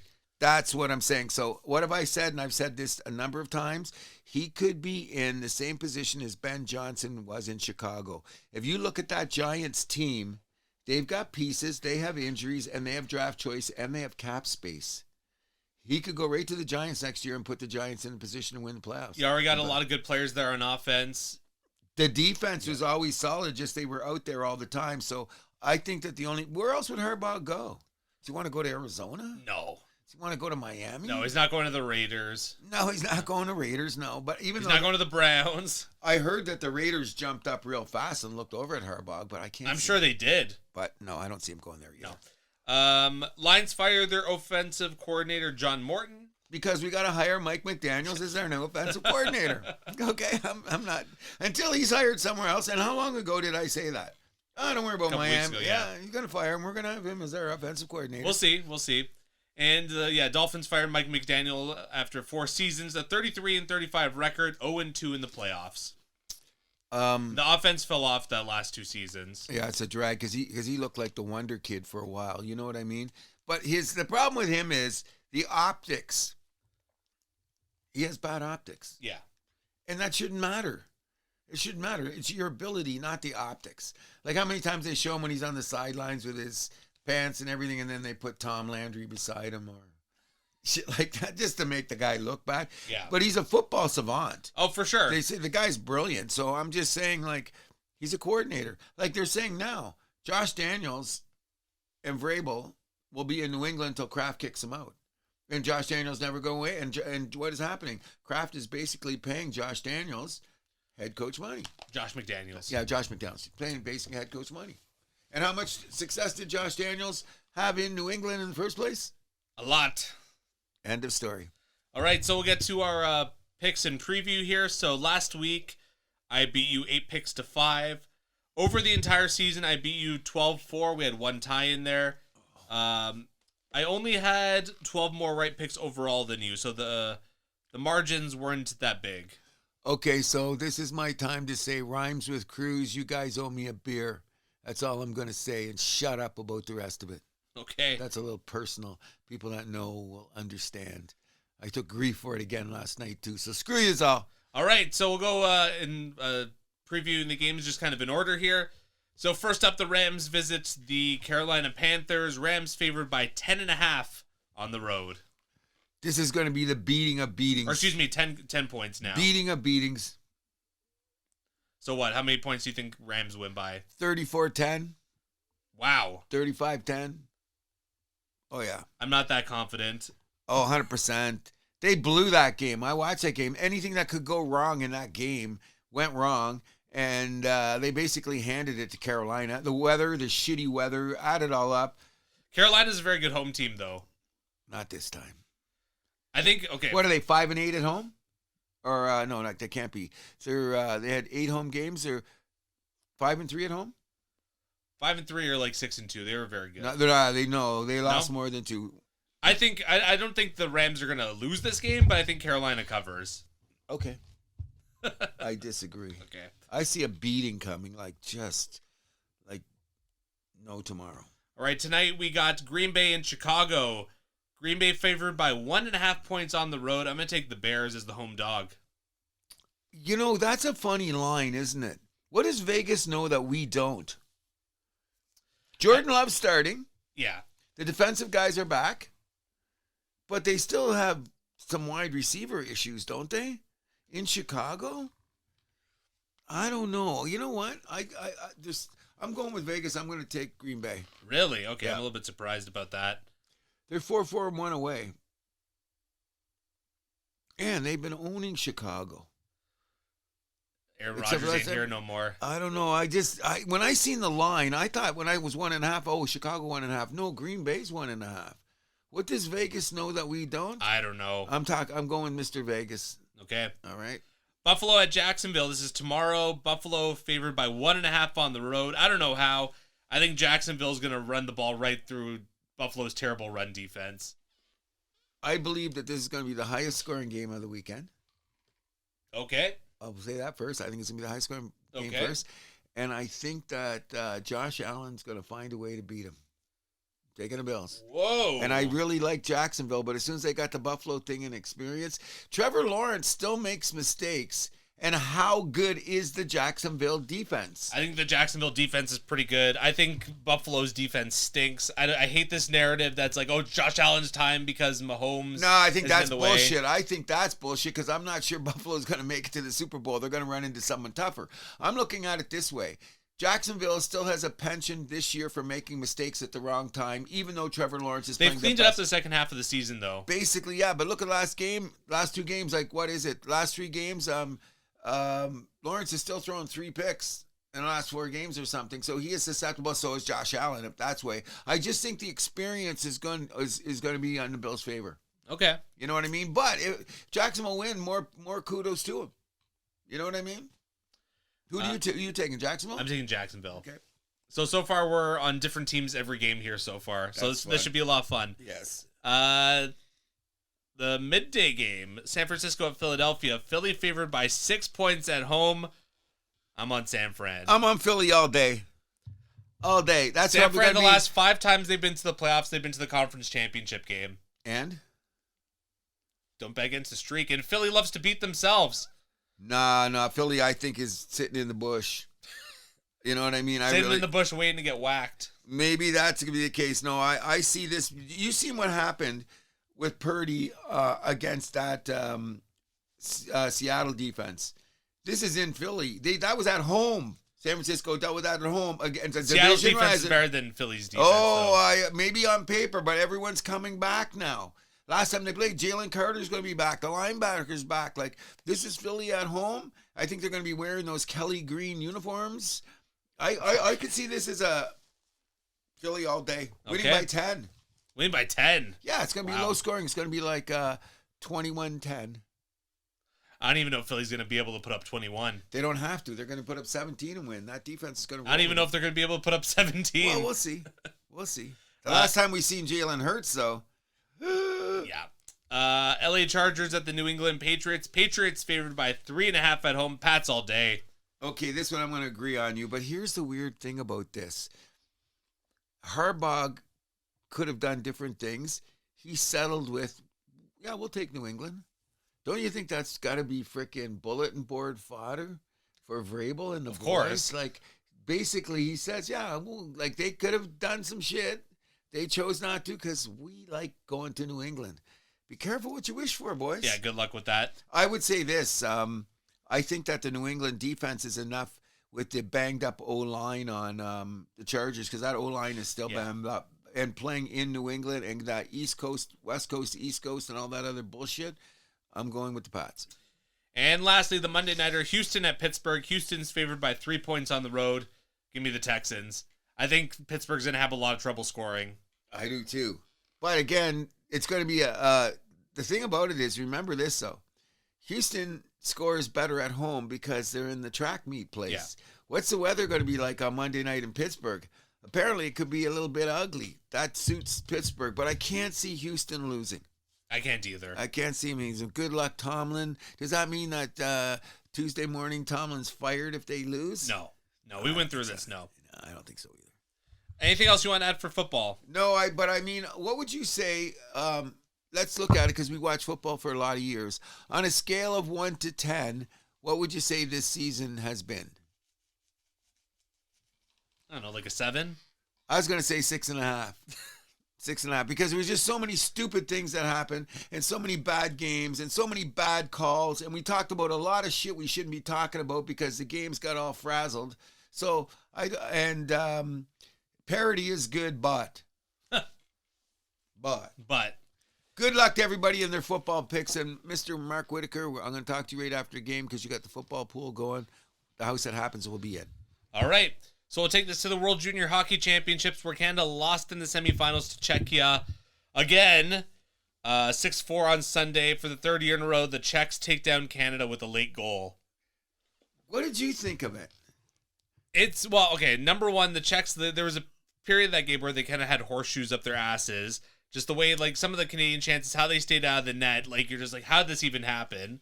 But then on the other hand, like, the Canadians did this themselves with poor penalties taken at the end of the game. Stupid penalties. Okay, so I want to take it one step further. I was watching all these so-called analysts and experts and saying what's going on. I like your analysis the best from this point of view. It was a good hockey game. It was the Czechs' day. That's all there was to it. We hit, 4 goalposts? Yeah. We had just, when the metrics got to the end, because like at times Czech took it to us. Okay, sure. Now, I think the funny thing about this is happening in the junior games, and maybe I'm wrong, but you could tell me this. Czechs are one of the teams that like to hit. Sure. They want to play Canadian style. Sometimes it looks like we're kind of hesitant about doing that because every time there's a big hit in the juniors, everyone looks at the ref. Aren't you allowed to hit in hockey? IHF, it's different rules, though. A guy's in open ice and you nail the guy. You shouldn't go to the penalty box. That's what I'm saying. Now, that happened on both sides, and it happened in the Sweden-Czech game. Yeah, rules are rules. Okay, but if you hit a guy in the open ice, doesn't mean it's a penalty. You hit him with your shoulder and you drop the guy in the ice. Oh, better take a look at this. Oh, he hit him too hard. Go to the penalty box. Well, you shouldn't have your head down, motherfucker. Keep your head up when you got hit, right? And I don't think... Well, I mean, I at the same time, too, I think each team here kind of got away with some things. Oh, on both sides. Yeah, and then there was the dreaded makeup call leading to the Zane Perret goal for Canada. Yeah, okay. Yeah. You know what? And when you text me at that time, was this a makeup call? Remember, you text me right after that, and what did I say? 100%. But you know what? It happens in the NHL too, because remember they were calling a couple of penalties on both sides, and then the game got really frantic, and there was a couple times where you seen penalties, and then what did the refs say? Well, we called enough tonight. Yeah. Let it go. That, to me, I hate that shit. Yeah, I don't like it's that. It's not going away. Either. No, of course not. It's not going to go away, but doesn't it kill you when you see it in front of your own eyes? Like you go, oh, you called that, but you didn't. God, that was like freaking, you slewed the guy. But let's not call it, because less than 5 minutes and all that other bullshit. That's one thing about hockey that drives me crazy. You know what I mean? But that's the nature of the game. Well, speaking of penalties, Haig got the 2 penalty shot chances. This is the first time I think I've ever seen a makeup penalty shot. I don't think I've ever seen that before. I'm marking that on the calendar, because I went, what? Did he really take him out? It was not a hockey play? I thought he took him out because, like, it looked like the minute, like, the last second, it lost his position, he was like, "Oh, I'm gonna take out his feet." Okay, but I'm saying that wasn't a penalty shot. It was just a breakaway in the game.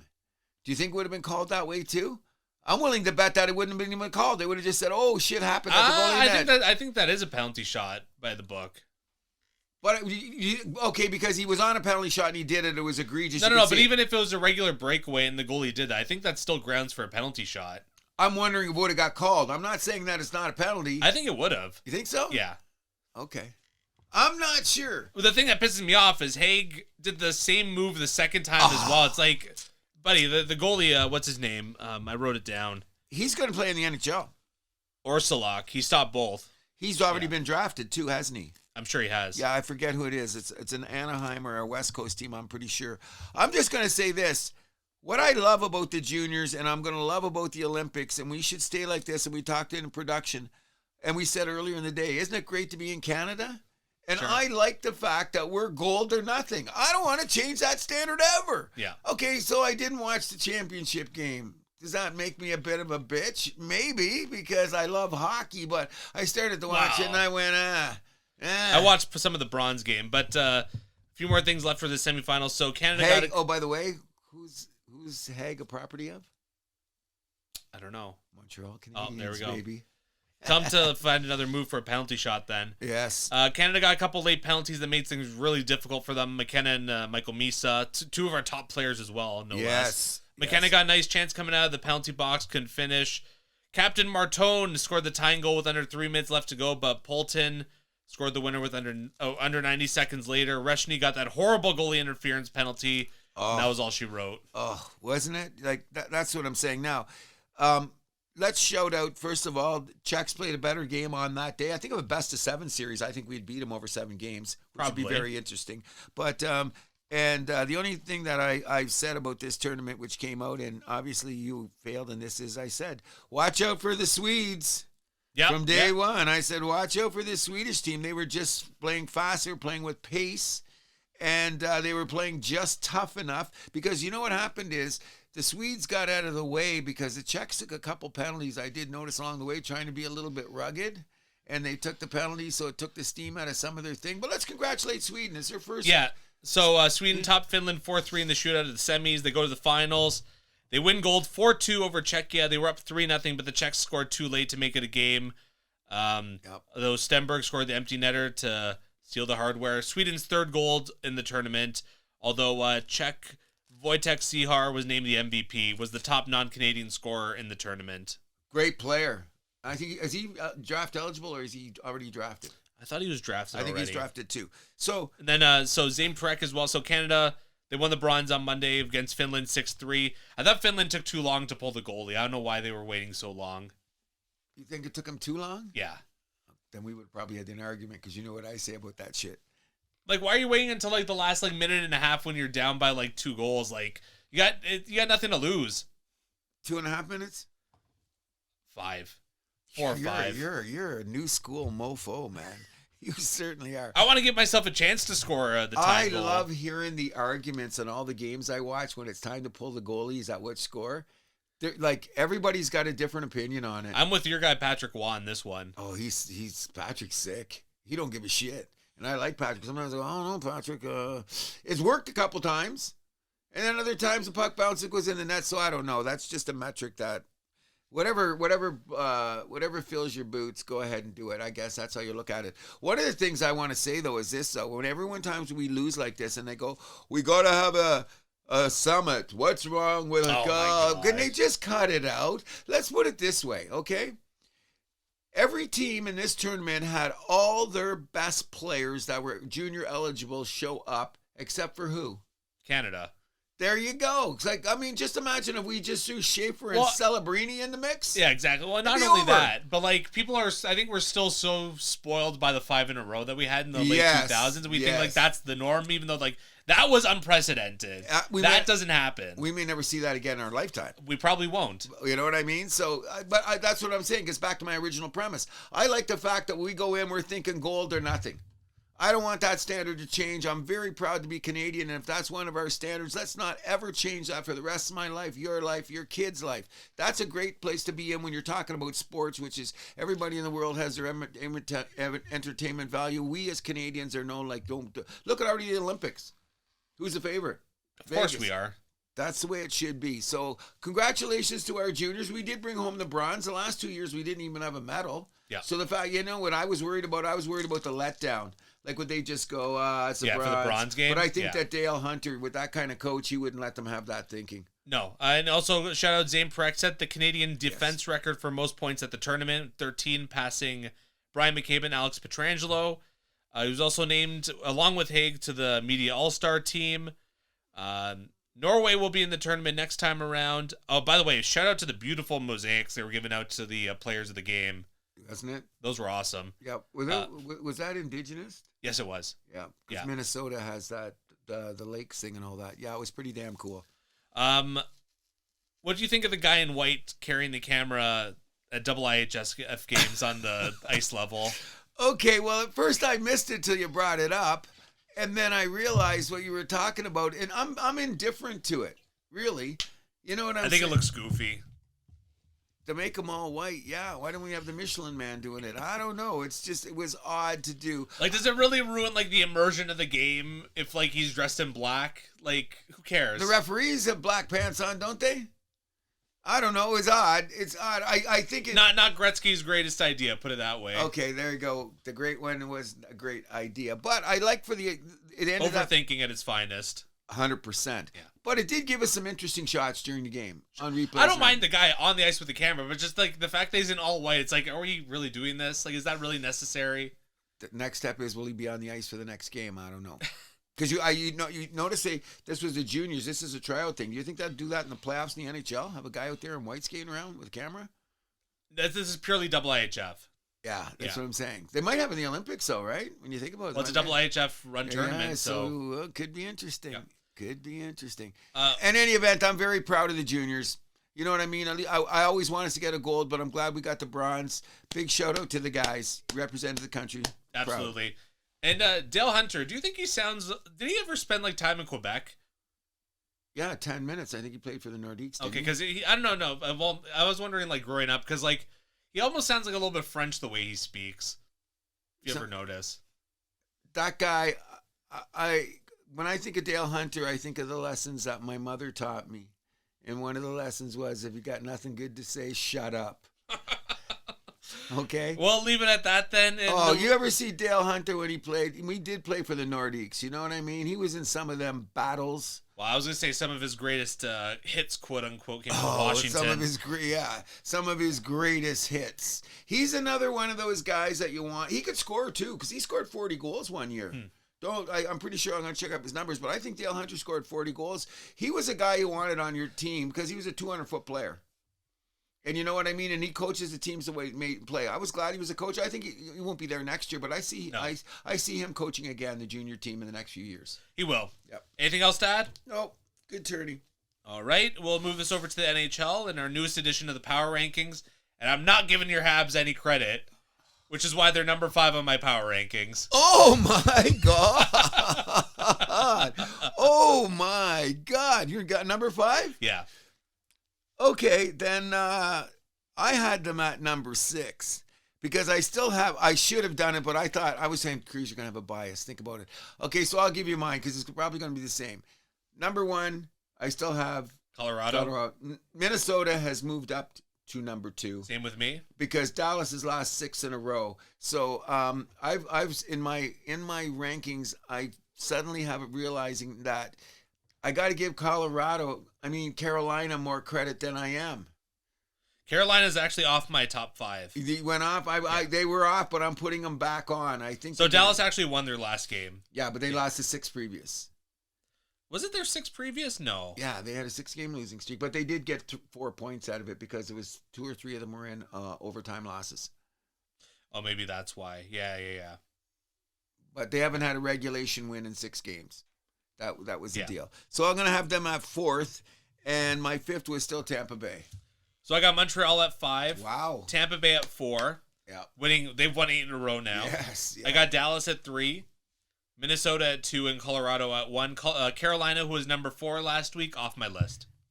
So we're both around the same thing. We're dancing with the same things. I'm really glad you... Honestly, I had Detroit ahead of Carolina, too. My thing was like I was kind of just flipping a coin between Montreal and Detroit for my number 5. I'll tell you what, though. Detroit's like smoke and mirrors some nights. I look at them and I go, wait a second. John Gibson's turned it back on. Oh, definitely. Yeah. He saved a couple games, especially one of the games against Pittsburgh. He was outstanding. But here's the... here's the interesting thing about this, okay? And I've been saying this all year. Remember I said if you play with a certain pace, you got to play with pace. All of a sudden, the word pace is coming up in every game out of nowhere, okay? And then you're the one that's going to tell me, well, wait till we get the playoffs. That's going to change. Okay, but Paul Maurice, of all people, just said this.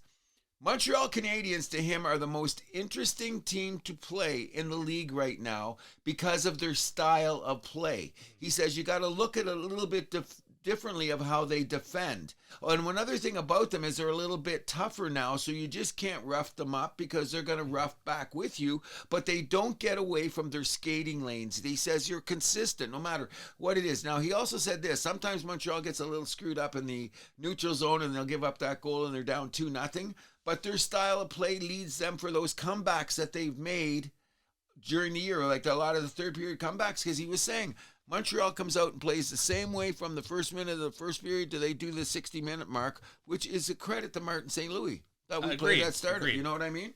So we're there, and look at our record. We're one of the most resilient teams in the league. You know what I mean? We have not lost 3 in a row since that. Oh God, don't say that, crazy. God, I made myself nervous. But anyways, we've been consistent. We get a loss, we come right back. It's resilient. Like I should have said last week, that St. Louis game in the afternoon, that's a scheduled loss. A scheduled shutout loss? Scheduled shutout, whatever it is. We are having this little run, and now it's Saturday afternoon in St. Louis, what we're doing. By the time we woke up, it was, we played dead. We were terrible. We didn't skate. Looked like our blades were whatever. It wasn't. Well, St. Louis was also blocking every shot, too, in that game. We're going to get to that in a second. Okay, we're going to get to that in a second. But in any event, I'm very happy with Montreal. I'm more confident now than ever that we will be a playoff team. Okay, because we're in the second half of the schedule now, bro. Yeah. So since we're on Montreal, we might as well just talk about their week. Yeah. So they had that shutout loss on Saturday in St. Louis. They won on Wednesday against Calgary 4-1. Texier, goal, 2 assists, a +3 in that one. He's been hot lately. Carries that into Florida the next day at home. Had a hat trick in that one. And you forgot to put this in there. After we lost to St. Louis, we had a back-to-back. We went into Dallas and stole the game in overtime. Oh, how did I miss the Dallas one? Yes, that's what I'm saying. We were resilient. We looked absolutely terrible in St. Louis, and now we're going into Dallas. I'm going, oh, no! We pull out a win. So now we're on a 3-game winning streak again, right? Although Montembeault allowed that terrible goal against Florida. I don't know what that was about. Besides that, he was great, though. He was outstanding. What was the final score of the game? 6-2. 6-2, okay? So guess what? That was a brutal goal. The other goal was a good goal, but that was a horrible goal. Happened at the right time during the game because we recovered. You know what I'm saying? It was an awful goal. Looked like it went right through him or some shit. What was he doing? But the rest of the game, he was outstanding. You know what I mean? We got 3 goalies now, bro. Yep. We got 3 goalies, and we can start them. I don't know how long this is going to last. Because you got to have a goalie getting rhythm. We've talked about this for years. The goalie's got to have rhythm, especially going in the playoffs. You know what I think they're going to do? They're going to play this way till the All-Star break. I mean, to the Olympic break. And then when they come back, they're going to say, okay. Because we'll see. Because they can move Dobich and Fowler. They don't have to worry about waivers or any of that shit because they can do that. Montembeault, they can't. Yeah, Montembeault has to go through waivers. He'd have to go through waivers. And he's not going to go past waivers.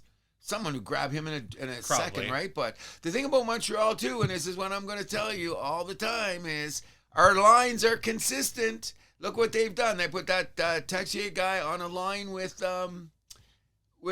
Suzuki and Caulfield. He's out there all the time. And guess what? We got Newhook out, and we got Evans out, and we got Anderson out, and we got Gooley out. So when people talk about injuries, we have injuries too. But what ends up happening, we got Philip Deneau. He ends up playing with Gallagher again, and they still have that line that plays defensively both ways. You know what I mean? So we're consistent. Our biggest problem is Struble and Arbor-Jackie.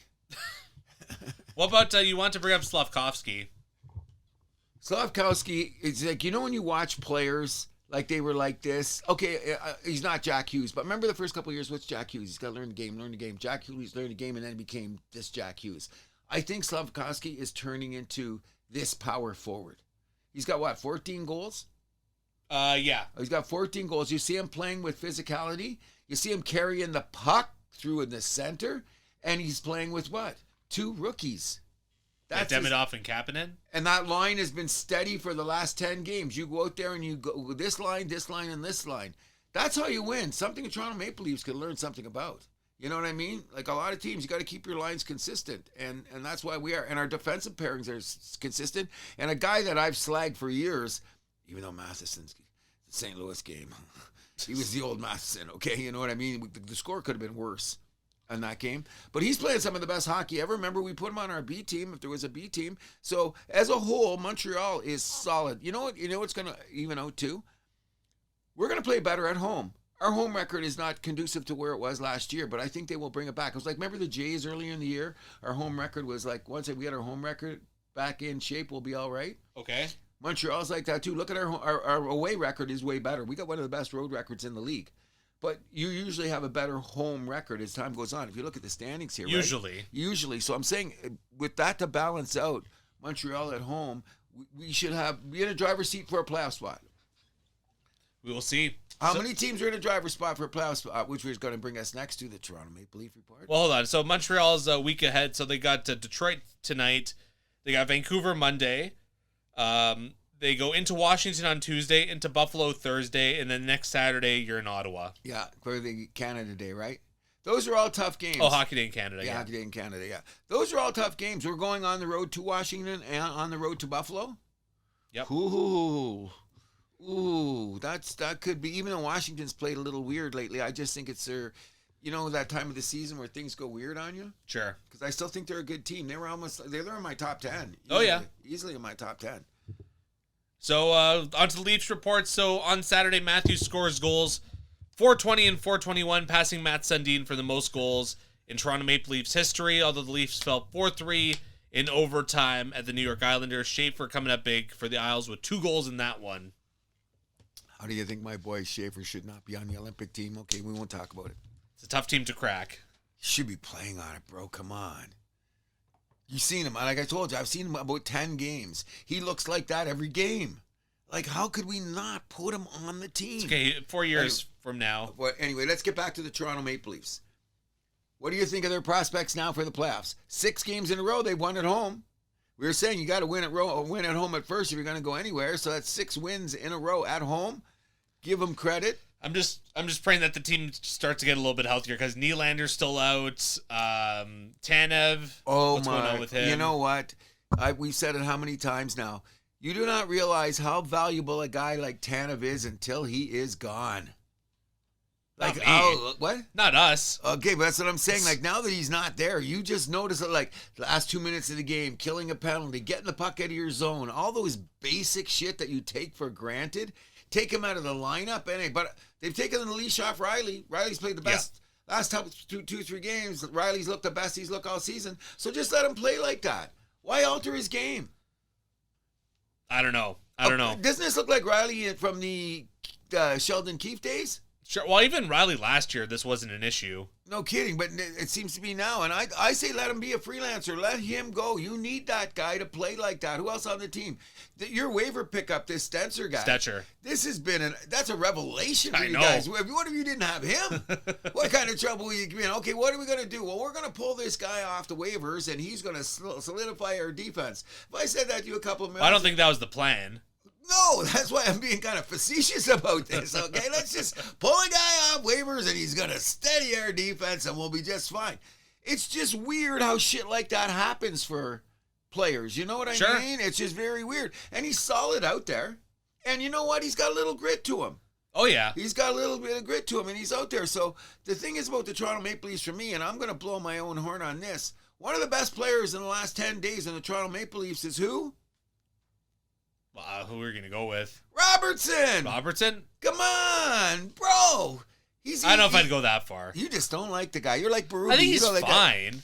He has been one of your best players out there. Mind you, I like him, Wah, and Cowan. They look like they got some chemistry together. Then leave. Look at that line. And what Cowan scored the overtime goal the other night. Yeah. Okay. Well, that was a beautiful feed by Tavares, though. Oh, it was a great feed, whatever the case may be. But the bottom line is, keep that line out there then. And I almost texted you the other night because at the beginning of the game, they showed the lines. By the middle of the second period, that was all a mess again. I feel like that's any hockey team, though.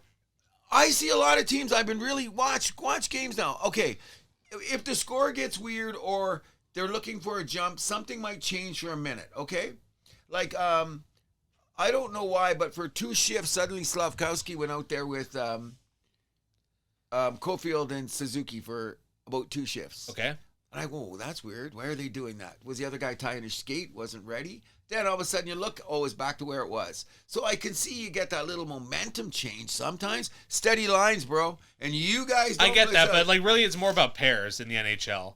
Okay. You want 2 guys, then like the third guy in the line you can kind of switch up. Okay, so what? Which is what Toronto and Montreal pretty much been doing this year.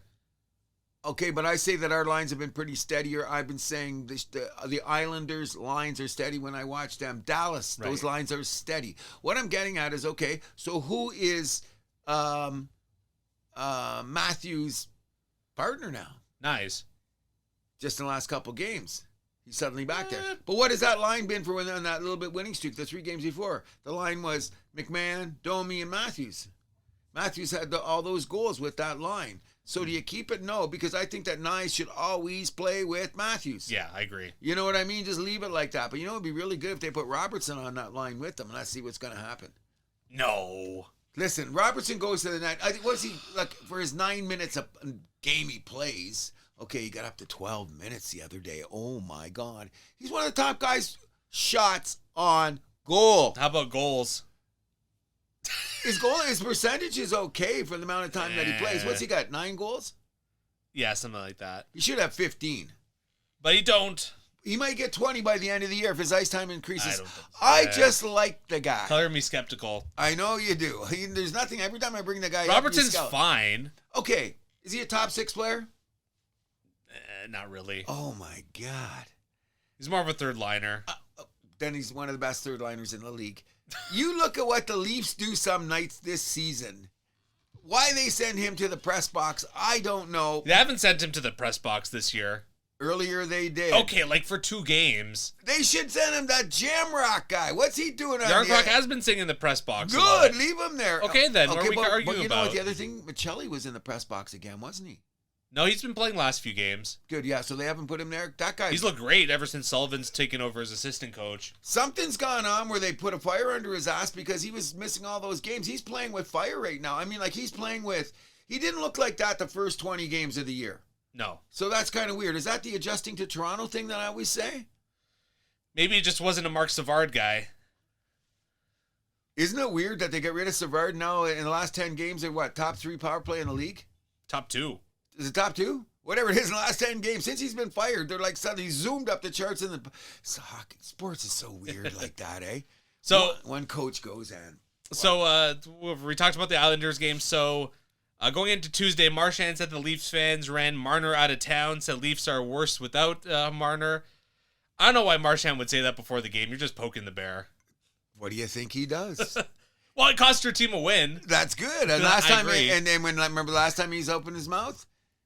They lost again, too. They've beaten Florida 2 times in a row now. Hey, listen, you little rat. Why don't you learn to shut your mouth? Because he's not. He's just, like, I think he gets up in the morning. I bet you he circles when he plays Toronto. Of when course. do we play him again? All right, we got Toronto. What am I going to say? What am I going to do? And you know what? A lot of the media take the freaking... The bait? They take the bait. I'd say, what did Marchand say today? We shouldn't be talking about it. From now on, we're going to have a no Marchand... fucking with the Leafs. That's a good one. Show, okay? But you know what? I agree with Marchand. And you know what? I'm proud of it. Threw that little guy off the bus. Let's go. Toronto's only like 1 point back of Vegas, so I mean... Hey, let's get this people up. Like, that's why this city, and you talk to people around there and like, oh, those goddamn Leafs and shit. And I just look over and I go, but buddy, they're only 3 points out of playoff spot. The Leafs, the Eastern Conference is really good. People forget that. That's what I'm saying. So when people... Meanwhile, the West, like, beyond those 3 teams at the top, it's fucking shit. It's starting to separate a West. I don't think it's going to separate in the East, bro. No. Well, it's not, and this is the craziest year ever. What is the reason? Do you think that some teams have finally, like Montreal, has built a team enough so now they're competitive with the, supposedly, remember it was always the big 4? Toronto, Florida, Tampa, Boston. For years, that was. Well, I think it's a matter of like all these Eastern Conference teams. They remember like, oh yeah, we're supposed to be the powerful ones. You know, like we're the Philadelphia Flyers. We're, you know, whatever, the Pittsburgh Penguins. Like we're supposed to be the good teams. Like out West, Okay, but Rick Tocchet should be looking for Coach of the Year. Agreed. And where did he do to Zegras? Well, we'll talk about. Well, I guess we go get to that Philly game. No, before we go on, though, I'm just saying this much to all you Leaf fans out there. Don't panic. You're what? What are you away from? What are you away from in the playoffs? You're not that far away now. After the game on Thursday, they were only a point out. Okay, the only thing about the Leafs is when you look at it from this perspective, and you got to keep understanding this. Okay, look at my beloved Montreal Canadiens. What? you're only 6-7 points behind the Habs. You know what I mean? And you have a game in hand. So it's not all gloom and doom, people, except for this. You guys have got the third, according to the metrics, third toughest schedule for the rest of the year. What does that mean? By the end of the season, it could be the 8th, because you don't know. Because, every game it changes. You know what I mean? Yeah. Like, let's get back to our original premise. Just one game at a time. One period at a time. Yeah, thank you. You know what I mean? But let's take it one step further. We're talking about how this, when you decide what the schedule looks like. Hey, NFL, how did Christmas work out? So by the end of the year in the NHL, that schedule could be one of the best, one of the worst. Yeah. We don't know, depends on the other teams and shit like that. But I think Toronto's in a pretty good position. Yeah. And I'm glad that they, and no, I will never be a Leaf guy, and I'll never buy a Leaf jersey. I'm glad that they backed off on the Matthews thing a bit, because that's what's hard about this city. I guess it's like this in Montreal, because I don't see the media in Montreal every day. But some of the flack that Matthews was taking in the last... No, you're talking out both sides of your mouth, though, because like a couple weeks ago, you're like, oh, everyone's so afraid to criticize Matthews. Now you're saying everyone's criticizing... Wait, which one is it? No. What happened is that they don't always like for him to go to the press because they give him a hard time because he's not good in front of the microphone. So people started saying this. And my thing was, and I've said this for the thing, I go, no matter when he wasn't scoring or anything, I still say he was one of the best 200 feet player in the game. And don't you agree with that? Yeah, but I mean, with his money, he's being paid to score. Okay, so now all of a sudden the rumblings come up as, this the new Matthews. Is this going to have to deal with him the rest of his career? Blah, blah, blah, blah, blah. No, man, you panic too soon. He's going to be fine. He's going to be fine. I want him on my team. Yeah. I'll take him in a second, so I'm glad it calmed down. Like, he deserves when you're going to criticize him, but sometimes it's just bold-faced shit now. When they say, but look at Tavares now. Oh, Tavares can't score anymore? Did you see that beautiful setup he did with Cowan? No, I can't stand people like... That's what I'm saying. Leave it alone. This team's going to be fine. I want the Leafs to make the playoffs because it's just shit in the spring when you don't make the playoffs in this city. And it just gives me something to tease people about. It gets something to do. I live in the city. Trust me, people, I want the Leafs to make the playoffs. Stealth Leaf fan Cruz. I know, it's not. Your Nylander jersey's in the mail. Stop it. I live in North Etobicoke. What else am I going to say? Right? The home of Leaf Nation. Well, Serge lives in Woodbridge, and I don't think he's cheering on the Leafs. No, but if you ask Serge right now, Serge would say neither one of us would be... they don't move the needle at our house, but I bet you if Serge is right now, he would say, yeah, I hope the Leafs make the playoffs. The Leafs don't move the needle at your house? That's why you watch every game? Because of you. Because of me. Because of you. Don't blame me. I'm telling you because I want to know everything they're doing so that you can't tell me any bullshit about them because you know that I watch. So it makes good for the show. That's the way we're going to look at it. All you Leaf fans, Paul Semenuk, you too. And you know, Paul, you switch to the Bears. Don't be giving your son all that Leaf gear so much when he's young. You could screw the kid up. Hey, it would be nice. In any event, I think you guys are in good shape. And the way you've been playing with what? Pace. Okay. So the Leafs, they got Carlo back for the 4-1 win against Florida on Tuesday. Domi took on Aaron Ekblad, fighting way above his weight class in that fight. Okay, now that the subject of fighting, give Domi credit, though. Someone had to do something. Ekblad was being an idiot. Of course. Okay, you had to do something. Why is it Domi? Why can't it be somebody else? Like, Domi's up to my knees. Who would you have rather fought who was on the ice? There's nobody on Toronto that's that tough. But someone's got to learn to be. It's like, okay, let's put it this way. Macklin Celebrini is not a tough guy. Again, the other night, a guy slew-footed his winger, the Thomas guy. He ran right into the guy. The defense ran him right in the boards. I think they both went off with instigating. It was late game the other night. But Celebrini went right at the guy. You don't want Celebrini doing that. That's the problem. Okay, but it was a moment. It was on the ice at the moment, and you deal with it at the moment. We didn't have to send a goon over the boards to say, well, let's take care of this. That's a penalty. Exactly. But, I mean, you know what I'm saying? At least the guys on the ice are spry enough to do it themselves. Wouldn't you like to see Matthews Domi do that? did that. Yeah, but Domi does that. Who else on the team does it? I wouldn't want Matthews doing that right now. I want Matthews to stick up for my player, though, if he's Fine. on the ice and some shit goes on, and that's when it's going to do. Because now what ends up happening, let's talk about one of our subjects that we just like to make fun of, okay? Staged fighting, okay? We don't have time for this. No, one second on this really quick. You guys had Ryan Reeves on your team. Sure. And you didn't need him anymore. But someone picked him up. Some would say we didn't need him to begin with. I said that, okay? All right, so now he gets into it. Did you see what happened to Reeves the other night? Yeah.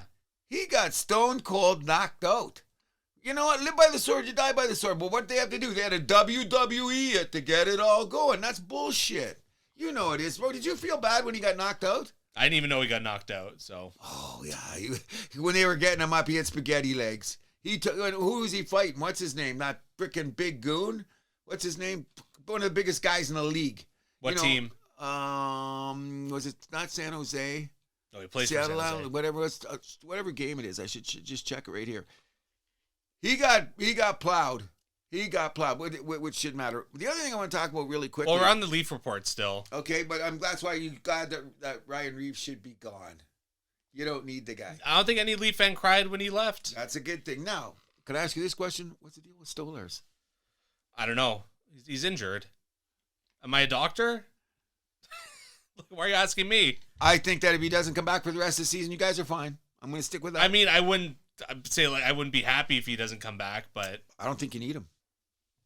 I think he will be back this season. Well, and they gave him money. They got to do something about it. But I go to this school of thought. Hildeby has proven that he's an NHL goaltender. Oh, I agree. You know what I mean? And Wall has proven, okay, we had the other bad night. He had a couple goals in. So what? Every goalie that happens to once in a while. You know what I mean? But I think your goaltending's fine. Yeah. And like let's put Stolarz over there. I hope we don't even talk about him until he comes back and does his thing. Okay. Yeah. So that Florida game, beautiful passing play for the opening goal, the Cowan one. Yeah. Very efficient offensive zone. I thought so too. Yeah. All Leaf goals came not all long after entering the zone. I thought they skated some of the best they've seen. Plenty of scoring chances. Leaf blocked a lot of shots. That was probably their best game of the season.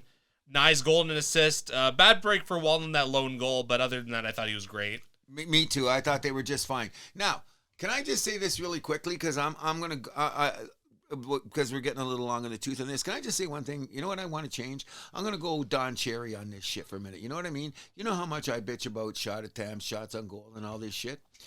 Every team, including our juniors, why don't you guys shoot the puck? Oh, they're in the passing lanes. Okay. We're going to block. Okay, before we, we've been beating this dead horse ever since we started the podcast. We should talk to someone who's in hockey about this. Okay, so here's my theory. I hear something every day. You know what I'm going to start doing? You know what I'm going to tell my guys to do? Montreal made me crazy. You're going to tell your guys, okay. Here's what I'm going to tell them to do. Montreal had a double minor the other night. Okay. 62 seconds, they were in compulsory mode. What fucking good did that do? Shoot the puck. So you know what I'm saying? Oh, guys are in the shooting lane. Well, I'm going to coach you like this. If you shoot one of these pucks hard enough and it hits this guy hard, oh, they got all the equipment. They're not going to hurt, right? Drill these guys a couple times. Maybe they'll start making some business decisions. But we don't know because nobody shoots the puck. So let's start making division. Like, you know what? Matheson's got a heavy shot. Dobson's got a... Just wind up and let it rip. Riley, let it rip. McCarr, it goes into the guy's shin pads. The puck's going the other way. The guy's got breakaway. I would rather take my chance with the breakaway because we don't see it enough because they don't get a shot on goal anyway because they You want to take a chance giving the other team a breakaway. I'm going to take my You're chance. a bad coach. You're a bad coach. Get out of here. No, I'm taking my chances. How many times you see it? You're being ridiculous. The puck goes around. We had 4 minutes of a power play.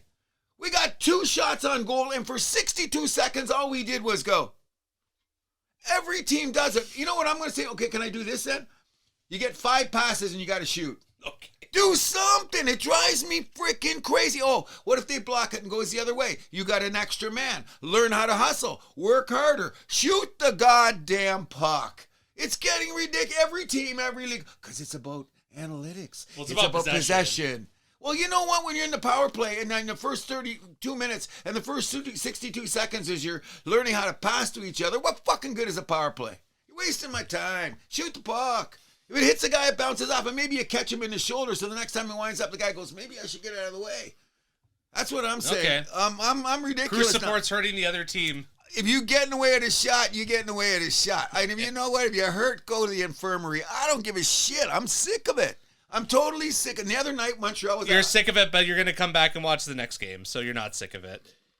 We're still on the Leaf report. So Leafs won 2-1 in OT in Philadelphia on Thursday. I'm gonna call most of that game a low whistle, low event game. Agreed. Awesome that Lawton got the tying goal. A beauty against his former team. Beautiful and goal. Big shout out to him. 19 for 20 in the face-off dot. Unbelievable. Isn't he now top 5 in the league? He's got it. Well, Leafs are the best face-off team, are they not? They're right up there. Because Matthews, Tavares is almost like 60%. Matthews is up there too. Yeah, but when I heard that number, when they flashed that or somewhere, I just went, wow, isn't that a great stat? Yeah. You know what I mean? So what he does, he wins the face-off. As soon as he wins the face-off, guy just shoot it. Right away, just shoot it. See what happens. Well, that overtime, too, crazy back and forth. Oh, wasn't Zegras and Cowan trading breakaways. Oh, my God.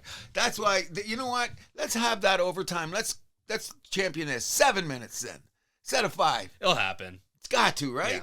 Was that overtime? Just not mad. Were you on the edge of your seat? Oh, basically. And then the amazing feed from Tavares to Cowan on the winner. Yeah. Hilda Beast was amazing. Yeah. Matthews blocked that shot early. It was a little concerning, but finished the game. Well, you know Leafs what I'm looking saying? okay. If you don't want to get hurt, get out of the way, and maybe we'll get a shot on goal. I'm going to scream that louder all year. And if you call me a Neanderthal... So you want call me guys that to stop blocking shots now? No, they can block. I just want people to take... Don't give me a shot attempt. Put the puck in A shot on goal is a direction- shot attempt, though. Whatever. We're going to argue for the rest of our lives. There's When no you argument. A got shot the on goal puck- is a shot attempt. Okay. And statistics are made. I got you. You are 100% right. I'm not going to deny that. Shoot the goddamn puck! That's all I'm asking. Do you see it, bro? How many games? Will it go around in circles? Will it? Oh, it's shoot. The other night, the Hab game, I lost my shit. I was watching them. I'm looking at it. They had a double Aren't minor. sports supposed to make people happy? In some occasions, they do. Other times, you make sure there's nothing in your hands. That's you, not me. Oh, I've learned in my old age. I think since by the time I hit 40, I decided do not watch. Either have a guitar in my hand. I'm proud to say I've never broken anything watching sports. Oh, I should go stand in the corner right now. I've only told you half the stories about what I've heard the 1980 whatever Thanksgiving converter incident. I'm missing 2 pictures of my music guys in the hallway because of the Detroit Oh Lions. my God. Oh yeah, no, I'm bad. I have some games, and you know what I've even done, and I be careful now. You notice that the table's a little bit away when I'm sitting here. Why do you think this keeps moving? Because sometimes when I have my guitar in my hand, I don't want to go damn, because I've cleared the table. So we're running a little bit late here, so we're just going to run through some around the league stuff. Okay. So Landeskog unfortunately injured in Sunday afternoon's boo. game in Florida after crashing into the post. Kind of got him the soft spot where the pants ends and misses the chest protector. So Godspeed on your return. I imagine he's dealing with broken ribs. The team hasn't said, though. Godspeed on his return. Shesterkin was helped off the ice Yeah, after collision another with one. JJ Peterka. Him and Adam Fox both placed on LTIR by the Rangers. Oh, that's a boo, eh? Yeah. Did you see the collision? Whose fault was it? It was a hockey thing, Yeah, right? exactly. You know what I mean? Like when I seen it and I watched again, I went, oh, you know what I mean? It's such a great goalie. I think that puts New York out of they won't. I imagine so. Yeah. Unless they can keep winning 2-1 on the road. It's gonna be tough without Shesterkin. 100%. Well, the long term, right? They say it was. It's gonna be out. He's gonna be out. Yeah, LTIR. He's gonna be out at least like a month. You'd think. Wow. Or I think LTIR is at least 2 weeks or whatever. But still, it's gonna be a while. Yep. Flyers signed Christian Dvorak to a 5-year extension. Apparently, they were getting a lot of calls on him, so his services definitely were wanted around the league. So good for Philly for hanging on to him. The Islanders crushed the Devils 9-0 on Tuesday. Strange game considering people who watched it said the Devils actually outplayed the Islanders that game. At times I seen it because I went to watch Shaper, but everything just went in the net. Yeah, Duclair, 3 goals on 3 shots, 2 assists, +6 in only 13 minutes of ice time. I watched some of the game and then I turned it off because I always like to watch Schaefer, right? Everything that went into net just went in. It was like one of those games, bounce it off the boards. Oh, went in the net. Because I think even the Devils outshot them for the game, right? They did. Yeah, they outshot them. By quite a margin, yeah, too. but it was just one of those games. Devils are all going crazy. One shot. Patrick Kane became the 50th player in league history to reach 500 goals Thursday versus the Vancouver Canucks. You know what? I thought there'd be more. Were you surprised when he was only the 50th? I went, only 50 guys? I thought, wow. No, because I go on records.nhl.com a lot, so. I know you are. That's the nerd in you, and that's a good thing. But there's only 50. Weren't you surprised? That there's only 50? Yeah. 500's a lot. Now when you 500's think a about lot. when you now think about it, I go, I'm the one, after all the years of hockey, I didn't put this into proper perspective. That's what I'm saying. Yeah. I didn't put, and I should have after all these years, but I just assumed too many guys like, oh, Pat LaFontaine scored all these goals. Oh, Joey Coast, not Joey, what's his name? Joey Mullen scored all these goals. None of these guys are 500 goal scorers. I think Mullen is, but you know what I mean? A lot of guys that you thought scored a lot of goals, then when you get to the end of their career, wow, they didn't even score for. Amazing. Crazy. Utah to host the 2027 NHL Winter Classic against Colorado at Rice-Eccles Stadium, home of the University of Utah football team. I can't wait. If you like, as I watch college football, that's a perfect venue to have this. Yeah. Perfect venue. It's just like the sight lines and when I jumped up. It's cool. Very cool place. Celebrini, Hart candidate, obviously. Thank you. Yeah. Thank you. I built the bandwagon. Friedman had an interesting note. He's like, even if San Jose misses the playoff, he should still be a candidate. Oh, he has to be now, especially with the numbers of both ends of the ice. His stock is going up. I'm ordering my Celebrini Olympic jersey, right? Yeah. Bit of a sad state in the league right now. The bottom three teams, all Canadian: Winnipeg, Vancouver, Calgary. What's the reason, bro? Well, Vancouver is just a perpetual shit show. 2 then years they trade ago, away their superstar. 2 years ago, they were on the verge of being talked about as a top 4 team in the NHL. Yeah. Done. Winnipeg Jets, 2 seasons ago. That's the most bizarre one. I don't really have an answer for that. That's in. What were they? Adams Trophy, whatever that is. President's Trophy President's last Trophy. year. President's Trophy. 2 years ago, they were top 3 in points, and now what went on? It's bizarre. I think there's interesting little things. I don't think they should let Ehlers go because I think he was one of those glue guys on the team. And and who's the other defenseman they let go? They let 2 guys go, and I thought about it, and I go, yeah, they were kind of staples on that team. I mean, it is 2 guys, only 2 guys, but what they do for the team that's not always in the box score is suddenly showing. You know what, though? Josh Morrissey still looks like one of the best defensemen in the league. Well, there's a reason why he's on Team Canada. Oh, he's playing great, and his numbers aren't that bad. But what about the rest of the team? Hellebuck's letting goal isn't terrible. Letting wrong goal in at the wrong time. Look at the other night against Edmonton. But would you be surprised if Winnipeg's back in the playoffs next year? No. Okay, there you go then. Their team is not old. Yeah. It's just weird. And it's a shame because we've only got 7 Canadian teams, and 3 of them are looking like cellar dwellers.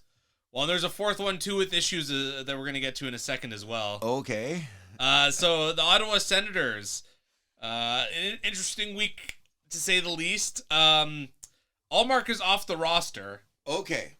On the non-roster list, so that means he's not on the roster, but his cap hit still counts. What the fuck is going on? Now there's rumors online. I mean, we're not going to dance around the bush here. Okay, so we're not. So let's full disclosure. When this story came out, I agreed because I have. What story? When this whole Ottawa thing came up. What thing? Something happened in the dressing room. Okay, so I'm just gonna. The rumors are out there, so I'm just gonna say it on here. Allegedly, what happened is that Allmark cheated on his wife. She found out, and he threw a bunch of his teammates under the bus, but like, oh, they cheated too. She told the wives and girlfriends about this, and now this has caused a whole rift in the dressing room. Allegedly. Okay. Allegedly. Okay, so let's take it back a bit. Mr. Paul Bissonnette on Monday night on Prime because Ottawa was looking really good, and this apparently happened just before Christmas. But look at going up to Christmas, they were up to 2nd place. Yeah, they were looking pretty good. Okay, then all of a sudden they started playing weird, and everyone's going, "What's going on?" So my first, even though Allmark was never really having a great season. No, and what's his name has been playing pretty good. What's the other guy's name? I forget. I'm having a brain fart. I'm blanking too. Okay, but anyways, you know who he is. So when this first came up, I heard Forsberg. Yeah, exactly. Okay, thank you. Anyways, when this first came up, and I seen Bissonnette talking about it because he's the analyst on Prime on Monday Night Prime. This guy was Fred Astaire and Michael Jackson all in one, dancing around this situation, and I just went, "Oh, gee, this isn't alcohol. This is women." That's my first inclination. There's something to do with women because they didn't say it. And then they came on the next day. I heard Dregs dance better than Bissonnette about the same issue, and I went, "Oh my God!" The moral of the story is, we at the house that happens. The thing that we're bringing it up, the main reason we're bringing it up now, because we weren't going to really get into it. But then Ottawa made a statement about it, which I'm going to read. Oh yeah, okay, please do. Yeah. So that's by the way, this has Steve Stamkos's fingerprints all over it. 100%. Like seeing the way he played and seeing this is like, oh, this is definitely like Stamkos when it's his assistants like, type this. Oh my God. Yeah, go ahead. So the statement Ottawa put out Thursday night. Our organization was extremely disappointed to read the completely fabricated and false stories that are spreading on social media around social media about our hockey club. Linus is away from our team for personal reasons, and he has the entire organization's support. We ask that people respect his privacy. But clearly that request was not heard by the lowest forms of trolls and sick people who scour the internet. We are disgusted that outside forces are attempting to disrupt our hockey club. This statement will put an end to the ridiculous speculation that has spread online. Well, Steve, you only fan the Flames. When we get to our year end, and this is only January, when we get to one of the dumbass plays of the year, this will already be in there, because how would we have handled it at the House That Happens? We wouldn't have said a word. We wouldn't have put out a statement. We wouldn't have pacified the trolls. We would have let all the rumors go, dust settle, and go on. Now, obviously something's going on, because you see Ottawa's last 6 games? Yes. So we know there's an issue there. We also know someone pulled it up where one of the insiders said the captain. We know who the captain is. The captain went into the room and said, we're not playing with this guy in the room.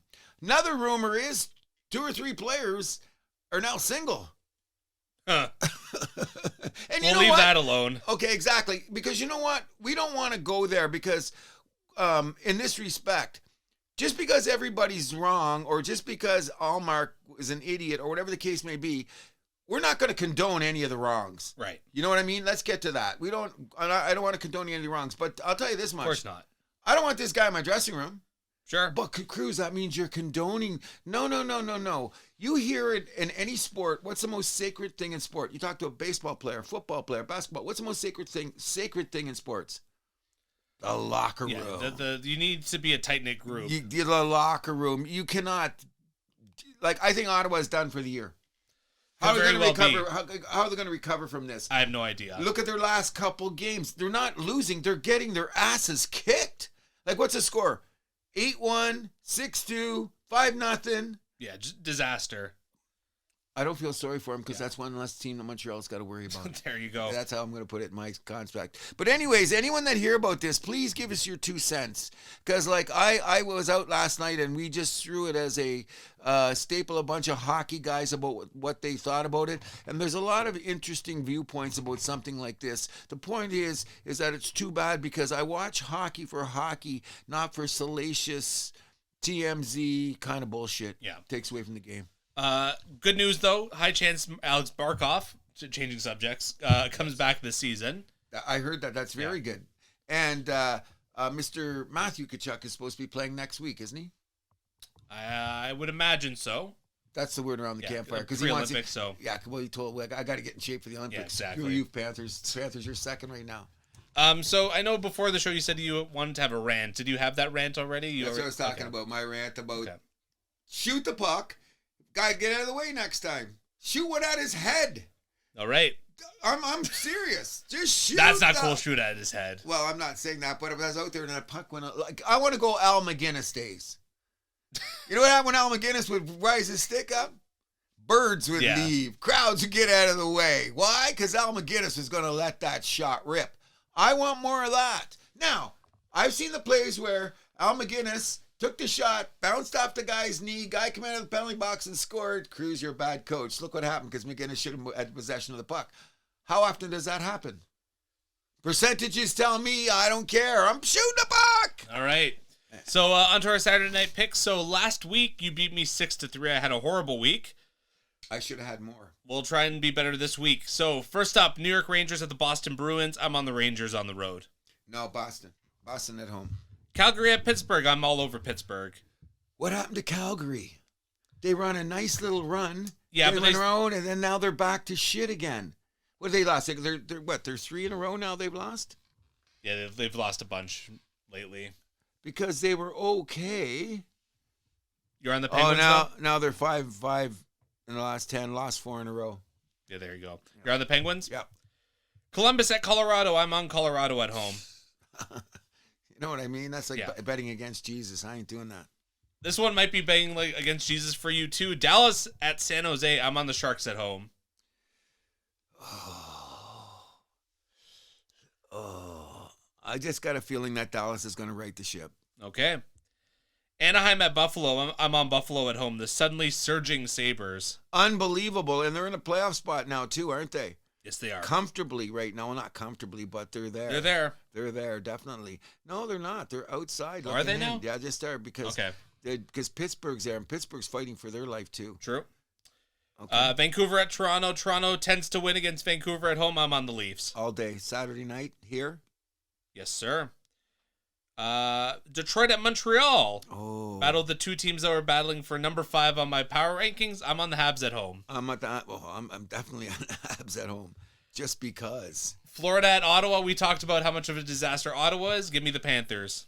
And Florida needs to right the ship. They've been having a terrible road trip too. What are they? Yes. Like Florida was skating like crazy. They've lost 2 in a row, and they're 4-5-1 in their last 10. Yeah, they lost in Toronto, lost in Montreal. And this is the first time their goal differential has gone to a minus. First time all year, which is a very tricky thing because when you look around the league, that's one of the barometers for making the playoffs. We still only have 4 teams in the Atlantic Division with a plus. Oh, by the way, we suddenly have 5 teams that have a plus in the Metro. So that could be the teams that determine it. I don't know.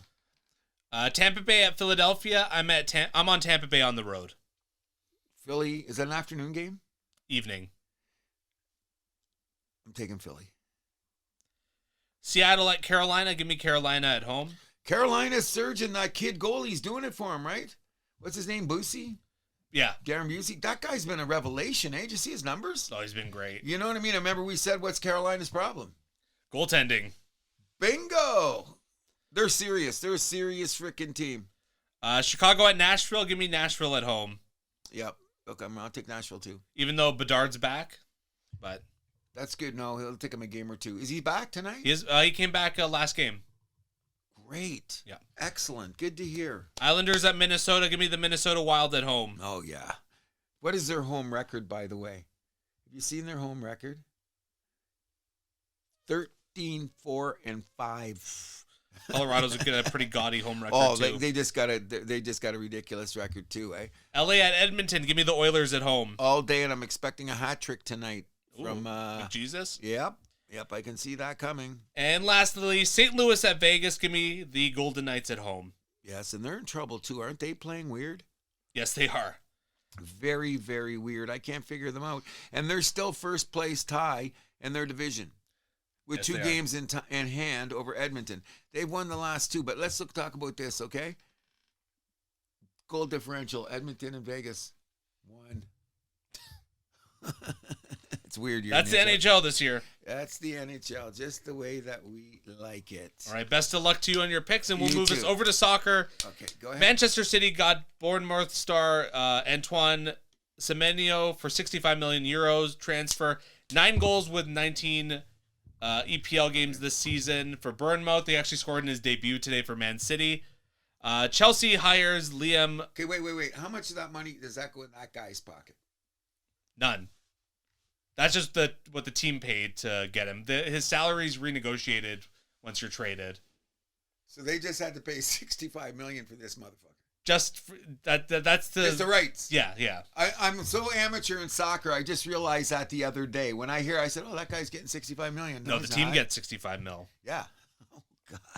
I mean, if they're paying 65 million for you, you're gonna get well compensated too, right? Of course. Yeah. That's big money, man. Of course, that's soccer in Europe, man. Yep. Chelsea hires Liam Rossignol from Strasbourg. Deal runs through 2032. PSG won the French Super Cup, a.k.a. the Trophée des Champions, over Marseille in Kuwait on Thursday. It was a 2-2 draw. That's like their Emirates Cup, right? No, this is Super Cup. So Super Cup is basically, traditionally, it's the winner of the league last year versus the winner of the domestic cup. Oh. Yeah. Traditionally, it's a preseason thing, but now, like France, Italy, Spain, they do it in like other countries, and they make it kind of like its own like little event. They turn it into like a mini tournament now, but... either way, 2-2 draw. Gonçalo Ramos with the 95th minute goal to tie the match, and PSG won on pens 4-1 to win their 4th consecutive title. We had some FA Cup games today for some of the teams in England. One of the biggest upsets of all time actually happened today with the Crystal Palace, last year's winner, falling in the 3rd round to Macclesfield, who is in the... Was it the 5th or the 6th tier? 6th tier in the English FA system. And they won? Wow. Yeah. Wow. That's why FA Cup is one of the craziest things. 100%. But you know what? That's Europe. That's tradition. That's the way they do things. It's not going to work in basketball. All that basketball shit that It's bringing in money, so. Maybe the case, maybe, but that's soccer. That's not basketball. I understand, like, the world domination stuff. No one's going to beat soccer ever. No one's trying to beat soccer. Well, the NBA talks some shit, but I think they're just taking notes. My power rankings for this week. So at number 5, staying at number 5, they're number 2 in their domestic league. It's PSG. Number 4, fresh on my list, they are first in Serie A. It's Inter. oh, Number 3, holding firm, they're number 1 in La Liga. I got Barcelona. Yeah. Still at number 2, I got Bayern Munich. And number 1, of course, undefeated in Gunners. Champions League. First in the Premier League, it's Arsenal. Yeah. Real Madrid, who is number... Didn't they tie the other day, though? Or was that last week? It was a good game. It was Arsenal. Yes, they did. Was it Chelsea? Or Yes, that's Liverpool. They drew or on Liverpool? Thursday. Yeah. That's a huge game. Liverpool's starting to poke their heads up too. That's what I'm lately. saying. Yeah. That was a huge game. Yeah, Real Madrid, who was on my list last week, is off the list. Or no, sorry. What am I saying? Manchester City, was off my list from last week. Okay. They were number 4. They've had a little bit of a rough go lately. They got the 1-1 draw versus Chelsea at home on Sunday. Enzo Fernandez with the 95th minute goal in that one to tie things up. And then Arsenal, like we said, is 0-0 draw versus Liverpool on Thursday. My game of the week, Inter welcomes Napoli on Sunday, 2 of the top teams in Italy going at it. And just a reminder, Champions League is back January 20th. That's coming. Can't wait. Anything else you want to add for soccer? Is the BMO field going to be ready for World Cup? Of course it is. I hope so. I heard there's issues again. But Money- it's Lego, eh? It's Yeah. Lego, so it should be easy. I was not here about it. What, are you just trying to bullshit us? Money solves all. Thank you. We'll move us to the NBA, where the Raptors beat the Hawks 134-117 on Saturday. The Raps owned the paint, out-rebounding the Hawks, outblocked them, and they also outdid them in the paint. Ingram and Barnes, Barrett quickly, all outstanding in that one. And the Raptors won the rematch in Toronto a couple days after as well. They never trailed in that one. No Raptor with 20 points, but all the starters had at least 16 in that one, including Ingram was spectacular. 19, 9, 3. Add to that a steal and 2 blocks. And they came back in Charlotte on Wednesday to win 97-96. Quickly's late 3. Beautiful play. RJ was clutch at the end of that one with the and one, the fadeaway to tie in 92-94 respectively. Even though Ingram left early in that one with a sprained right thumb. Although the Raptors could not carry that momentum last night, and Boston lost a tough one. And who was in street clothes last night? Scotty Barnes. And Ingram. Oh, Ingram too, yeah. Both of them were out there. And I think there was a third guy too. Scheduled loss, whatever the case may be. The number one things we got to say about the Raptors is I love the way they play. They're a great team. They're a cohesive unit. What happened to the Bomba experiment? What did I tell you? He's gone. Yeah, because they took a look around. They go, no, you're still the same guy. Somehow, some way, we have to find one more big guy. Anthony Davis? What do we give up? You can't give up Scotty. You can't give up Ingram. You can't give up RJ. Because everyone's saying RJ would be part of the deal. I think that would be such a huge mistake, though. I've been saying that all year. Why does RJ always got to be the bait? Like, what has RJ done except for play? He had the Except injury. for be amazing this year. Exactly, and he's come back from the injury and he hasn't hasn't skipped a beat. You know what I'm saying? He's very good. The BIB combination is great, and coming off the bench, what's his name? The Hollis. I keep screwing his name up. Sheed, Graydon Dick. Grady Dick. Walters, those guys coming off the bench. We got one of the best benches in the NBA. So we should go out there. But is it Anthony Davis? I would say yes. That would make us a championship contender immediately. If he could stay healthy. If he could stay healthy. Yeah, but that's the question. What are we going to give up for the guy? I wouldn't do it. I don't know. I'd rather go after Giannis for 1 year, but you probably have Giannis to says he doesn't want to move. When did he say this week? He said he wants to play his whole career in Milwaukee. That guy's worse than a bad girlfriend. Come on. What did he say a couple weeks ago? I'm pondering. Just a month ago, he goes, things can change. You got to think about these things. That was a month ago. Oh, actually, so AD is actually, there's a report he could miss months with the ligament damage in his hand. Anthony Davis? Yeah. He banged it pretty good. What a fluke. After all the injuries he's had, he's got that one? Yikes. We'll take a flyer. No. Don't want him. I don't want John Morant. Oh, stop it. John's been playing great. Yeah, but we don't need... No, he's not. Well, he's going to do, like, bring a gun into the stadium? No, he doesn't do that anymore. He only brings switchblades. Oh, yeah, we only deal with, and then we got to deal with his dad doing something stupid in the stands. Whatever. No, I would take John Morant in a minute, but that's not the type of player the Raptors need. So don't be picking on my boy Ja like that. You see him play lately? I can pick on whoever I want. Okay, listen, Ja's been playing good. He's been a little quieter. I wish you just wouldn't mouth off the veterans like he does. Like, come on, you're going to be a veteran one day, Raptors don't need that stuff. No, but we don't...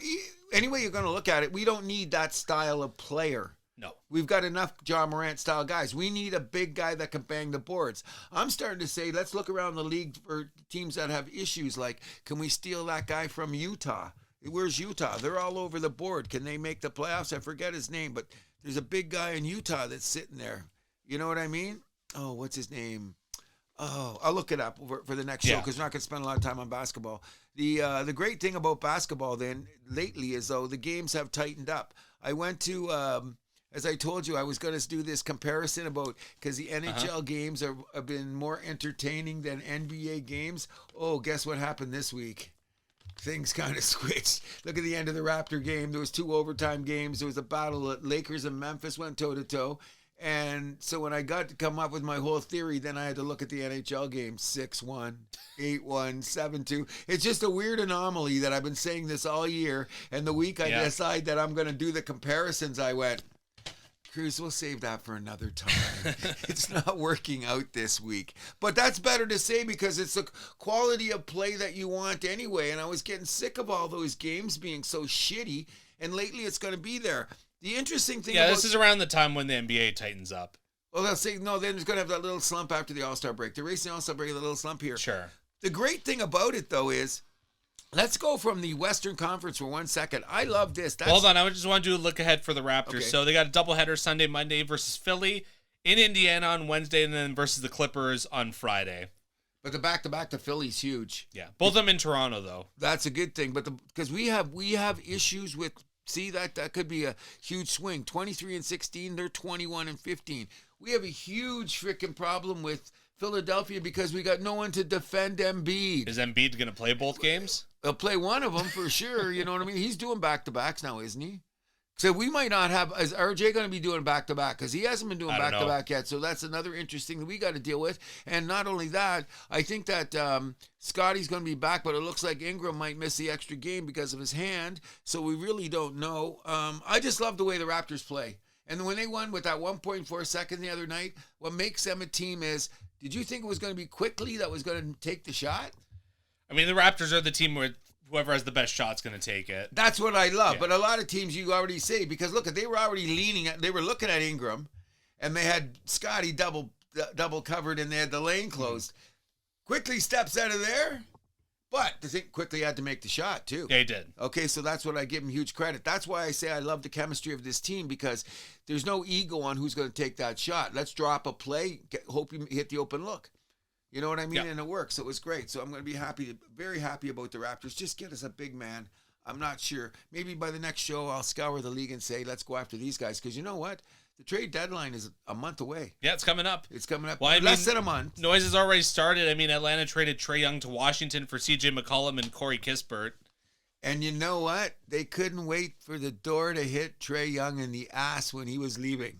How long do you think he stays in Washington for? A month? Oh, I don't know. The trade deadline's coming. Someone's going to go after him or something like that. You know what I mean? The bench scorer kind of guy? No, he'll come up. No, Trae Young can play. It's just that there's those players. You don't play D. That's why he's got no D in his name. You know what I mean? No. The thing about guys like that and him, like LaMelo Ball in Charlotte is distribute the ball more. Oh, but Trae led the league he was second in the league in assists. Yeah, when he throws it around because he's got the ball in his hands all the time. He should get it. He's got the ball in his hands all the time. He takes inadvertent shots. He thinks that he's the man, and he plays no D. I'm glad to see he's gone. I've never been a fan of that guy. I know. I've never been a fan of him. When I heard he got traded like that, they basically dumped this guy. Like, you know. Yeah, they didn't get that much back for him. No, and what are these pieces going to do? Oh, they're going to use them later for trade. This Crispert guy is McCollum's on the back nine. The rumor was that they were going to use these guys to try and get for Davis, but I mean, knowing what we know about him now, like that could be off the table. 100% there. But they just backed up the truck, lifted up the dumpster, and slid him off. Get out of here. The team's happier. The team's been playing better, and when he got injured there, they had their best run of the season with him not being in the lineup. So he's basically a sick player they don't need. Get rid of him right there. The thing about the NBA, though, is like I was going to say is look at that Western Conference. It's starting to look like the Eastern Conference of the NHL. It's just great. And I think those 6 teams are going to be there. I think at the end, the jockeying position could be a little bit different. But Oklahoma, San Antonio, Denver, Minnesota, Los Angeles, Houston, they're all going to be there. The way that they're playing, Minnesota's tightened up the screws. The only problem is, how long can Denver run without? Well, Jokic, they're saying he's going to be back in like late January, mid-Feb. So I hope he is. I'll see it when he's on there, because there's been vastly. That's the report. Remember what I was telling you, production meeting? I heard before that they were saying he might be gone for the season, and now we're saying this. I just want to see him back because we don't want to see players hurt. Yeah. You know what I mean? And for the West, I would add a 7th team in there. I would say Phoenix as well. I don't know if they have enough firepower to stay with him. Like, they're playing good. Look at that. They've been staying there all season. 8-2 in their last 10. Oh, yeah, I know. And they've beaten some good teams along the way. If you look at that record, they've beaten some good teams. I'm just saying it's really interesting because when we said earlier in the year, I says, no way that OKC, even with the start that they have, they're never going to win 70 games. It's almost impossible. And now that they're coming back to earth a bit, but still they're 11. They've only lost 7 games, 32-7. What a record, eh? And the team that nobody wants to play is the Detroit Pistons.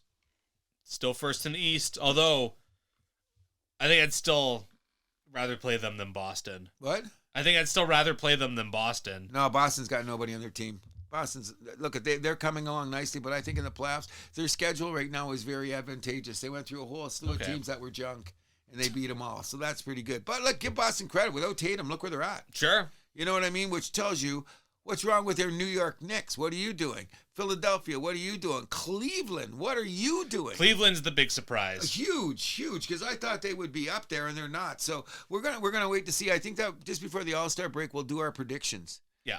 Just before the All-Star break, we'll say, what do we think we're going to go? I'll be around the time we'll have power rankings ready to go, too. Exactly. We'll have our power rank. Football will be a little bit less. We can give them a little bit more time, but we'll look at it with them. But that's enough about basketball. Yeah. Just a big shout-out to Ant-Man. Became the 3rd youngest player, 24 years, 156 days, to get 10,000 points, just behind LeBron and Durant in that category. And I heard that his lawyers are very good at getting rid of the baby mamas, too. So good for him. Okay. He's doing well. He's got great people because, first of all, Ant-Man, what were you thinking to get yourself in this situation? I don't even know what you're talking about. So. Okay, good. But anyways, he's parceled out the money so that people will not be chasing him for the rest of his life. It's called child support. Yeah, but there's some other bad things in there that we won't even get to. That's what I'm going to say. But I'm saying he's got very slick people in him. You're responsible about what you put your dick into. Not only that, but like the way that they've maneuvered it now so they can't get any of his future monies. Oh, and there's going to be kids there raised without a dad. That's the pathetic part. That's the number one for me. That's the pathetic part. I mean, they say he's a little bit present. What does that mean? A little bit present. What, it sends him $100,000 on the birthday? That's your half a blowjob theory. Thank you very much. It's what fucking good is that? I don't know, but I love the guy, and all the players that I seem to like have dubious character flaws lately, and it's hard to defend character flaws. It really is. Like, come on. Just lately? Well, I'm trying not Patrick Waugh, we could go back there. Come on, leave Patrick alone. It's St. Patrick in my house. Didn't you know that? He ain't no saint to me. Last but not least, Rick Carlisle gets his 1,000th win as a coach, snapping the Pacers' 13-game losing streak. Horrible he had to wait that long to get it, but he was the 11th coach in the NBA history to get his 1,000th win as a coach, so big shout out, Coach Carlisle. It's a drag because what happened to the team? Yeah. It's one of those things like, the wheels came off, players got hurt. And in the NBA, because the teams are so small, you take away a couple components, you're big trouble. Yeah. Big trouble. But congratulations, man. That's a milestone. Speaking of trouble, we'll move it to the PWHL where the Toronto Scepters continue to struggle. They fell in Hamilton to Seattle 3-2 in the shootout on Saturday. Daryl Watts, 1 goal, 1 assist there for Toronto. And they lost 2-0 to New York on Tuesday. They will be off a week. They go back in action in Lowell, Massachusetts to play Boston on Wednesday. You know what I like about the PWHL? What's that? They shoot the puck. They shoot the puck. They just come over the line. They let it rip. Watch the games. How many times they just let it rip? You know what? When next time I watch the P, I go, wow, they shoot the puck in this league. They come over the line and they fire the puck. They have more shots on goal than shot attempts. I go, I like this. That's actually impossible since the shot on goal is a shot I know I'm being a attempt. smart ass. But you know what? You notice in the WHL, though? I mean, the PWHL, they just shoot the puck from everywhere. The goaltending is a little substandard. I think that's why. Yeah. That's what I mean. I should put in that caveat. The goaltending's been a little all around the league. You know, like they could use better goaltending, but they shoot from everywhere all the time. I love that. It's a fun league to watch. Oh, it's very and wide open. Like they just skate. It is. We should really make a point of this year trying to get down. Even though I heard tickets are hard to get. And they are. Yeah, which is great for the franchise. How long is this going to be? And I heard that the Toronto Tempo sold out. Yep. Amazing, amazing, just great. It's great. I'm glad to hear that. We'll move us to the MLB, where the Toronto Blue Jays made a big signing Japanese third baseman, first baseman, outfielder Kazuma Okamoto to 4-year, $60 million contract. His slash line last year was amazing, 327, 416, and a 598 slugging with 15 homers, 49 RBIs in 69 games with the Yomiuri Giants last year. Okay, so let's put this into perspective. The Yomiuri Giants are the New York Yankees of that league. Yes, they are. And he's been the best player on their New York Yankee team over there. This guy's got great street cred. He could be great for us. So probably going to be playing third base. Yes, that's what when they let me be manager, he's going right to third base, okay? And remember me talking about my platoon, but since we had the production meeting the other night, something has come up that's kind of pushed my horse over a little bit, called the Philadelphia Phillies. Where did they come from? You heard what's going on, eh? What, with Bo? Yeah. They're throwing the bucket at him. Is that why Mattingly went to Philly, wanted to join his buddy I don't Bobichette? know. I'm not going to say anything like that. I really don't know, but I'm going to look at it this way. Even though Philly has come up with the mad offer, I'm going... Are they offering Bo $300 million like he wants? What? Because the rumor is this week that Bo wants $300 million, and like that teams are kind of scared to pay him that. But is Philly going to pay him that? I heard it's down to $250. According to Keegan Matheson, he says the number will fall around $250. I trust Keegan. I haven't heard what Passon say. I believe that. I haven't heard Jeff Passon say, but Keegan Matheson is a great guy. I love the way he analyzes. He's saying it's probably going to be $250. And guess what? He's also saying, like I keep telling you, we are a big market team, and they say, Bo, before you sign, give us a call. So what if Philly gives him $250? We give him $260. Is he happy?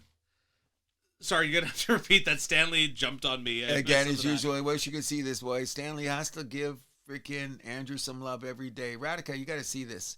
It's amazing. I hope that, you give him hugs. Not like Radica, but you're there, aren't you? In any event, what I'm saying is I that... can take a picture of that. Yeah, I'll keep talking to him and I'll get him in there. But to make a long story short, I really think they're why do we need Tucker? Do we need Tucker? No. But I mean, we're on the table. Who are we on the table for? We're still on the table for Bo. We're still on the table for Tucker. We're still on the table for that long reliever. Is it from Pittsburgh or Philly? Yeah. Out there, we're still on. Did Riyamoto sign yet? I thought he did. Did he just? Yeah, I just signed. We were in the last. He came to the Raptors one more time before he signed. The Jays. Yeah, James, yeah. What I'm saying, look at me run my mouth too fast. In any event, I'm saying what's going to happen is, if you heard Aikens the other day, did you hear what Real Muto's a free agent. He still hasn't signed, right? But we don't need a catcher. No, but I'm just saying we're in the door in there. Would it hurt to have a better backup for Kurt? Well, we just, things coming back. He avoided arbitration. Yeah. What's his name? The backup catcher. Oh, I know that Heineman. Yeah, Heineman, Clement, and Varsho actually all avoided arbitration. We only have Lauer is the only guy, which I think will settle before we go there. Everybody else on the team is settled. That's great management, by the way, when you run your team that way. But I'm saying this way. What if Santander gives us 30 and 80? We don't know. Yeah, we said that last week. Exactly, and we don't know what Springer's going to do again. And you hear what Aiken said at his press conference this week after the Okamoto thing? He goes, well, we play 162 games. There is time for moving players around. There is enough bats that have to be shared. I said, that guy's looking at my notes. He's been looking in my book. I told you, I called up Aikens and said, thanks for listening to me. There you go.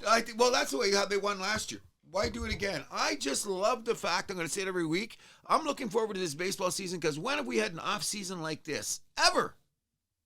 In your lifetime. Ever. Yeah, when? not. We sign one guy. Maybe we get a good big guy and a little guy. But to be on the table about everything in baseball. And especially signing one of the big fishes from Japan. That never happens to the Jays. We are so crazy about doing this. We've already forgot that we signed Dylan Cease right out of the box. I haven't forgotten. I haven't forgotten, but just think about it now. He's an afterthought already. That's Dylan Cease, people. We got him out of the box. And who else did we sign? In between. Another guy. Now we got the Japanese guy. Like, we're good. We're good. So you said you had a theory, a baseball prediction. My prediction was that I thought that Bo would be signing with the Jays by February 1st, and we're going to leave Tucker off the board. That's my prediction. Now with Philadelphia, as soon as I said I was going to make this prediction, Philadelphia comes out of nowhere with this mad offer, which might upset the apple cart. But I do believe, my heart of hearts, that Bo's coming back to Toronto and we'll get him for $250 million. Because the reason why these guys are taking so long to sign is those agents put them up higher than teams are valuing them at. Of course. Because they would have already signed, wouldn't they? Well, that's been the problem with baseball the last few years in the offseason. Because nobody wants Miguel Cabrera contracts. Nobody wants Albert Pujols contracts. Yeah. Nobody wants Rendon contracts. You know what I mean? I say that Bo's going to sign and it's going to be for less than 5 years. Whoa. Will he be... Okay, if he... The Bregman kind of deal. Do you think he's going to sign as a shortstop or a second baseman? Oh, second baseman. He knows that. Okay. The agent's already come out. That cat's been let out of the bag. He's playing second base. There's no doubt. And that's not no slight against Bo. No, of course not. Of course not. I mean, he's still a killer hitter, man. And his defense will be fine at second base. He'll be just fine, so I don't have to worry. I think we're going to sign him, and I think that, I don't know, I think Tucker's going to be bridesmaid. Because why hasn't he been signed? The number one, what was it? The top five. Dylan Cease was the top five, but Tucker was number one, and I think Bo wasn't even top five. Bo was top 10. Depends who you ask. Okay, whatever the case may be. I know there's some hesitancy with Tucker because, like, his injuries. History. Yeah. Like some of the other things. So I don't know what his market is, to be honest. I think that he overestimated what he was worth. Just like what happened last year with Bregman. He was overestimated what he was worth, but then he went and proved himself and went to Boston on that deal. So that's what they say. They're going to have these Bregman deals. Who else did a deal like that last year? Pete Alonso in New York. Because what's going to have is they're going to have their opt-outs. You know what I mean? It's going to be that kind of a contract. So when you look at it from that perspective, I can see Bo coming back, because then we'll have the Japanese guy at third, Bo at second, and Manis at short. Because I'm of a believer, and I know everyone says that I'm a Varsho hater. I'm not. I still say every day, as much as you possibly have, Manis at short and Varsho in center. I don't care what they hit. You know what I mean? I'm not concerned. Barger in right field. Barger in right field. Clement can play everywhere, give everybody a rest. Except for first base. Except for first. But he can, look, if they can platoon him, he'll still get his at-bats in. Yep. Give Bo a day off. Okay, great. Let's give the Japanese guy a day off. Great. Let's give, what's his name, a day off. Great. You know what I mean? Who's going to play left field for us? Santander, probably to start. I don't like that much as the Lucas Schneider platoon, but we'll see. And both guys are still signed for next year too, which I did not realize. That's great. So we'll basically have the same team back with a couple of better hitters and an appreciably better pitching staff. Anything else for baseball? No, we better get out of here. We're taking too much time. All right. But the commuters like us because they listen to us in one part of the commute and they listen and then they were part of the other commute. That's a beautiful thing. I mean, I don't know how many people have like 4-hour commutes, but either way, we're gonna do a little bit of trivia here. If I can just pull it up, Stanley is. Look at him. He's super comfy right now. Oh yeah, look at him, staring me in the face. All right, ready? Yep. How many times has the Toronto Maple Leafs franchise-leading goal scorer changed since any other original six franchise has had a new leader? So how many times? How many times it's changed since '67? Is that what you're saying? How many times did it change since any other original 6 franchise has had a new leader? Who are the players? Let me understand this question again. How many times the Leafs? So, let me put the question in perspective so I don't look stupid. So we went Sittler, Sundin, Matthews. Yeah. So what are we saying? What did other teams do? How many times has it changed for the? How many times? Okay. How many Toronto Maple Leafs franchise leading goal scorers changed since any other original 6 franchise who has had a new leader? This is worded a little bit weird. I say none. How many times has the Toronto Maple Leafs franchise leading goal scorer changed since any other original 6 franchise? Okay, so let's go. Well, it can't be none because you got to think about the original 6 days. Okay, so first of all, so wins then it's got to be changed in Sittler. The goal Montreal has not changed. Because Maurice Richard is still your all-time leading scorer. New York Rangers, has it changed? Yeah, because that's what's his name? Rattel? Might be Rattel. No, I don't think it's Rattel. No, who is it? It's one of those guys. Rod Gilbert. I think it's Rod Gilbert, but we'll look it up. Okay. Boston could be the team. Johnny Busick? But he's been passed, hasn't he? Yeah. No, he's still leading goal scorer all time. Still for Boston? Yeah. Didn't Bergeron get him? No, Bergeron wasn't really a goal scorer. Okay, so that's 3 teams. Detroit. Gordie Howe. Okay. And Chicago. That one could have changed. I don't think it has. So who's I think all it's still time? Bobby Hull. So it's got to be 0. No, because you got to think about the original 6 days too. Okay, but maybe I'm a little confused at the question. I know it's worded a little bit weird. So how many times has it changed with the Leafs? In our lifetime, it's changed since 4. Any of the original 6 players had a new. It's been 4 times in my lifetime. The leading goal scorer in Toronto has changed 4 times. Because I think it was Dave Keon or somebody was a kid. Then Sittler came along. Then Sundin came along. Okay, so it's how many times the Leafs has changed since one of the original 6 ones has changed. So who would have been the last original 6 team? You got to go from there. Who would have been the last original 6 team besides the Leafs to have a new all-time leading scorer? None. No, it can't be none. Then I'm confused. Can't be Montreal. Can't be Chicago. Can't be No. Detroit. You're not listening. You're not listening to the question. Who would have been the other last original 6 team? Who would have been the last one to have that leading scorer change? Who would have been the last one? Oh, that's the mark. Oh, okay. So now I'm gonna say Boston because he played longer than those other guys. Okay. Because Hull went to WHA. Gordie Howe went to WHA. Yeah, but you got to think about the guy who they passed.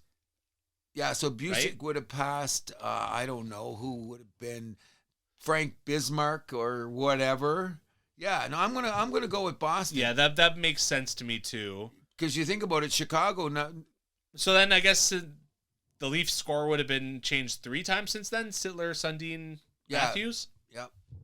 I'm gonna say 3, and those were the 3. Oh yeah, I got it. Yeah. What? So it was Sittler, Sundin, Matthews. That's the 3 since then. Is that yeah? What that's what He didn't put what team it was. That he didn't say if it was Boston or whatever was the. So then Toronto's the only team.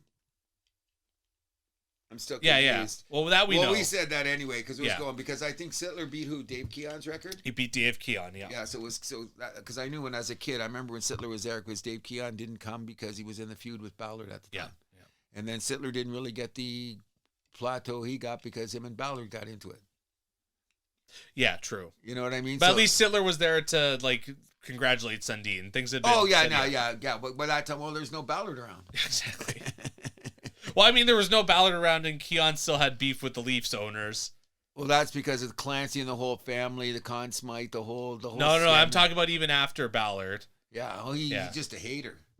He's a pure hater. No, because there was a time where it looked like Keon was getting better with the Leafs, and then he put out something where he's like, all these owners are the same. He's been at the Leafs game, though, for something, though, in the last couple recently, I think Shanahan kind of smoothed things over there, because they finally retired the number. And Shanahan did a lot of great things for the Leafs organization. It's too bad he got kicked to the curb so hard. On ice performance, he couldn't cut it. Mr. Pelly's neighborhood. Yes, sir. What sporting event are you looking forward to the most this week? Let me see now. Michigan basketball team. Ranked number 2 in the country. And we will be talking about that. I do believe that we play Purdue or Nebraska, who are both top 10 teams in the NBA. So I'm going to really look in the NCAA. And the NCAA. I'll be honest with you. I've been watching more college basketball than I'm watching NBA. I think the urgency of the game is more fun. No, the other night there was basketball. I had 2 college games on. They were great. Like, the urgency of the game. It's a different game. Come on, it's college and NBA. We know that, but different shot clock, different the whole night. line. Yeah. But the entertainment value is unbelievable. Some of the college games, you know what I mean? Well, March Madness is coming up. Michigan, baby. Michigan, baby. What are you looking forward to this week? Oh, Pats Chargers. Come on, let's go. Drake, May. Zach, if you're listening, see what I got to put up with on the show. I got off the show, I got you. I get on the show, I got Andrew. Like, I'm starting to have Pat's Cruz. Butterflies going around my head. I'm really looking forward to all the playoff games, but I don't want to say that because I just did my rant about I only cheer for the Detroit Lions. So I couldn't suddenly say, I'm really looking forward to the Rams game. No. Even though we all know you are. I'm looking forward to all of them. I just like watching football. I'm going to like the games. I just hope the quality of games are great. That's all we can ask for. We'll find out this afternoon. Yes, we will. Anything else you want to add? No, and I want to thank each and everybody that's out there that says hello to me and they've been listening to the show again. I will learn some names. I still haven't. Isn't that terrible? When I go up to the store up here, there's a couple guys who've been listening to the show. Oh, you said it's Cruz, and your buddy's pretty good. We'll just leave it at that. Thank you very much once again for listening to us. We love you so much. Yes. I'm Andrew Milani. Hi, my name is Cruz. What do? We keep the vibe alive. Do you have a question that's just burning you up inside? Send it to thehousethathappens@gmail.com and we'll answer it on the air. We release new episodes weekly on Spotify, Podbean, YouTube, Amazon Music, iHeart Radio, Player FM, Podchaser, and Boomplay. You can follow us and see clips of our show on YouTube, Facebook, Instagram, and TikTok. Thank you, and we'll see you next week.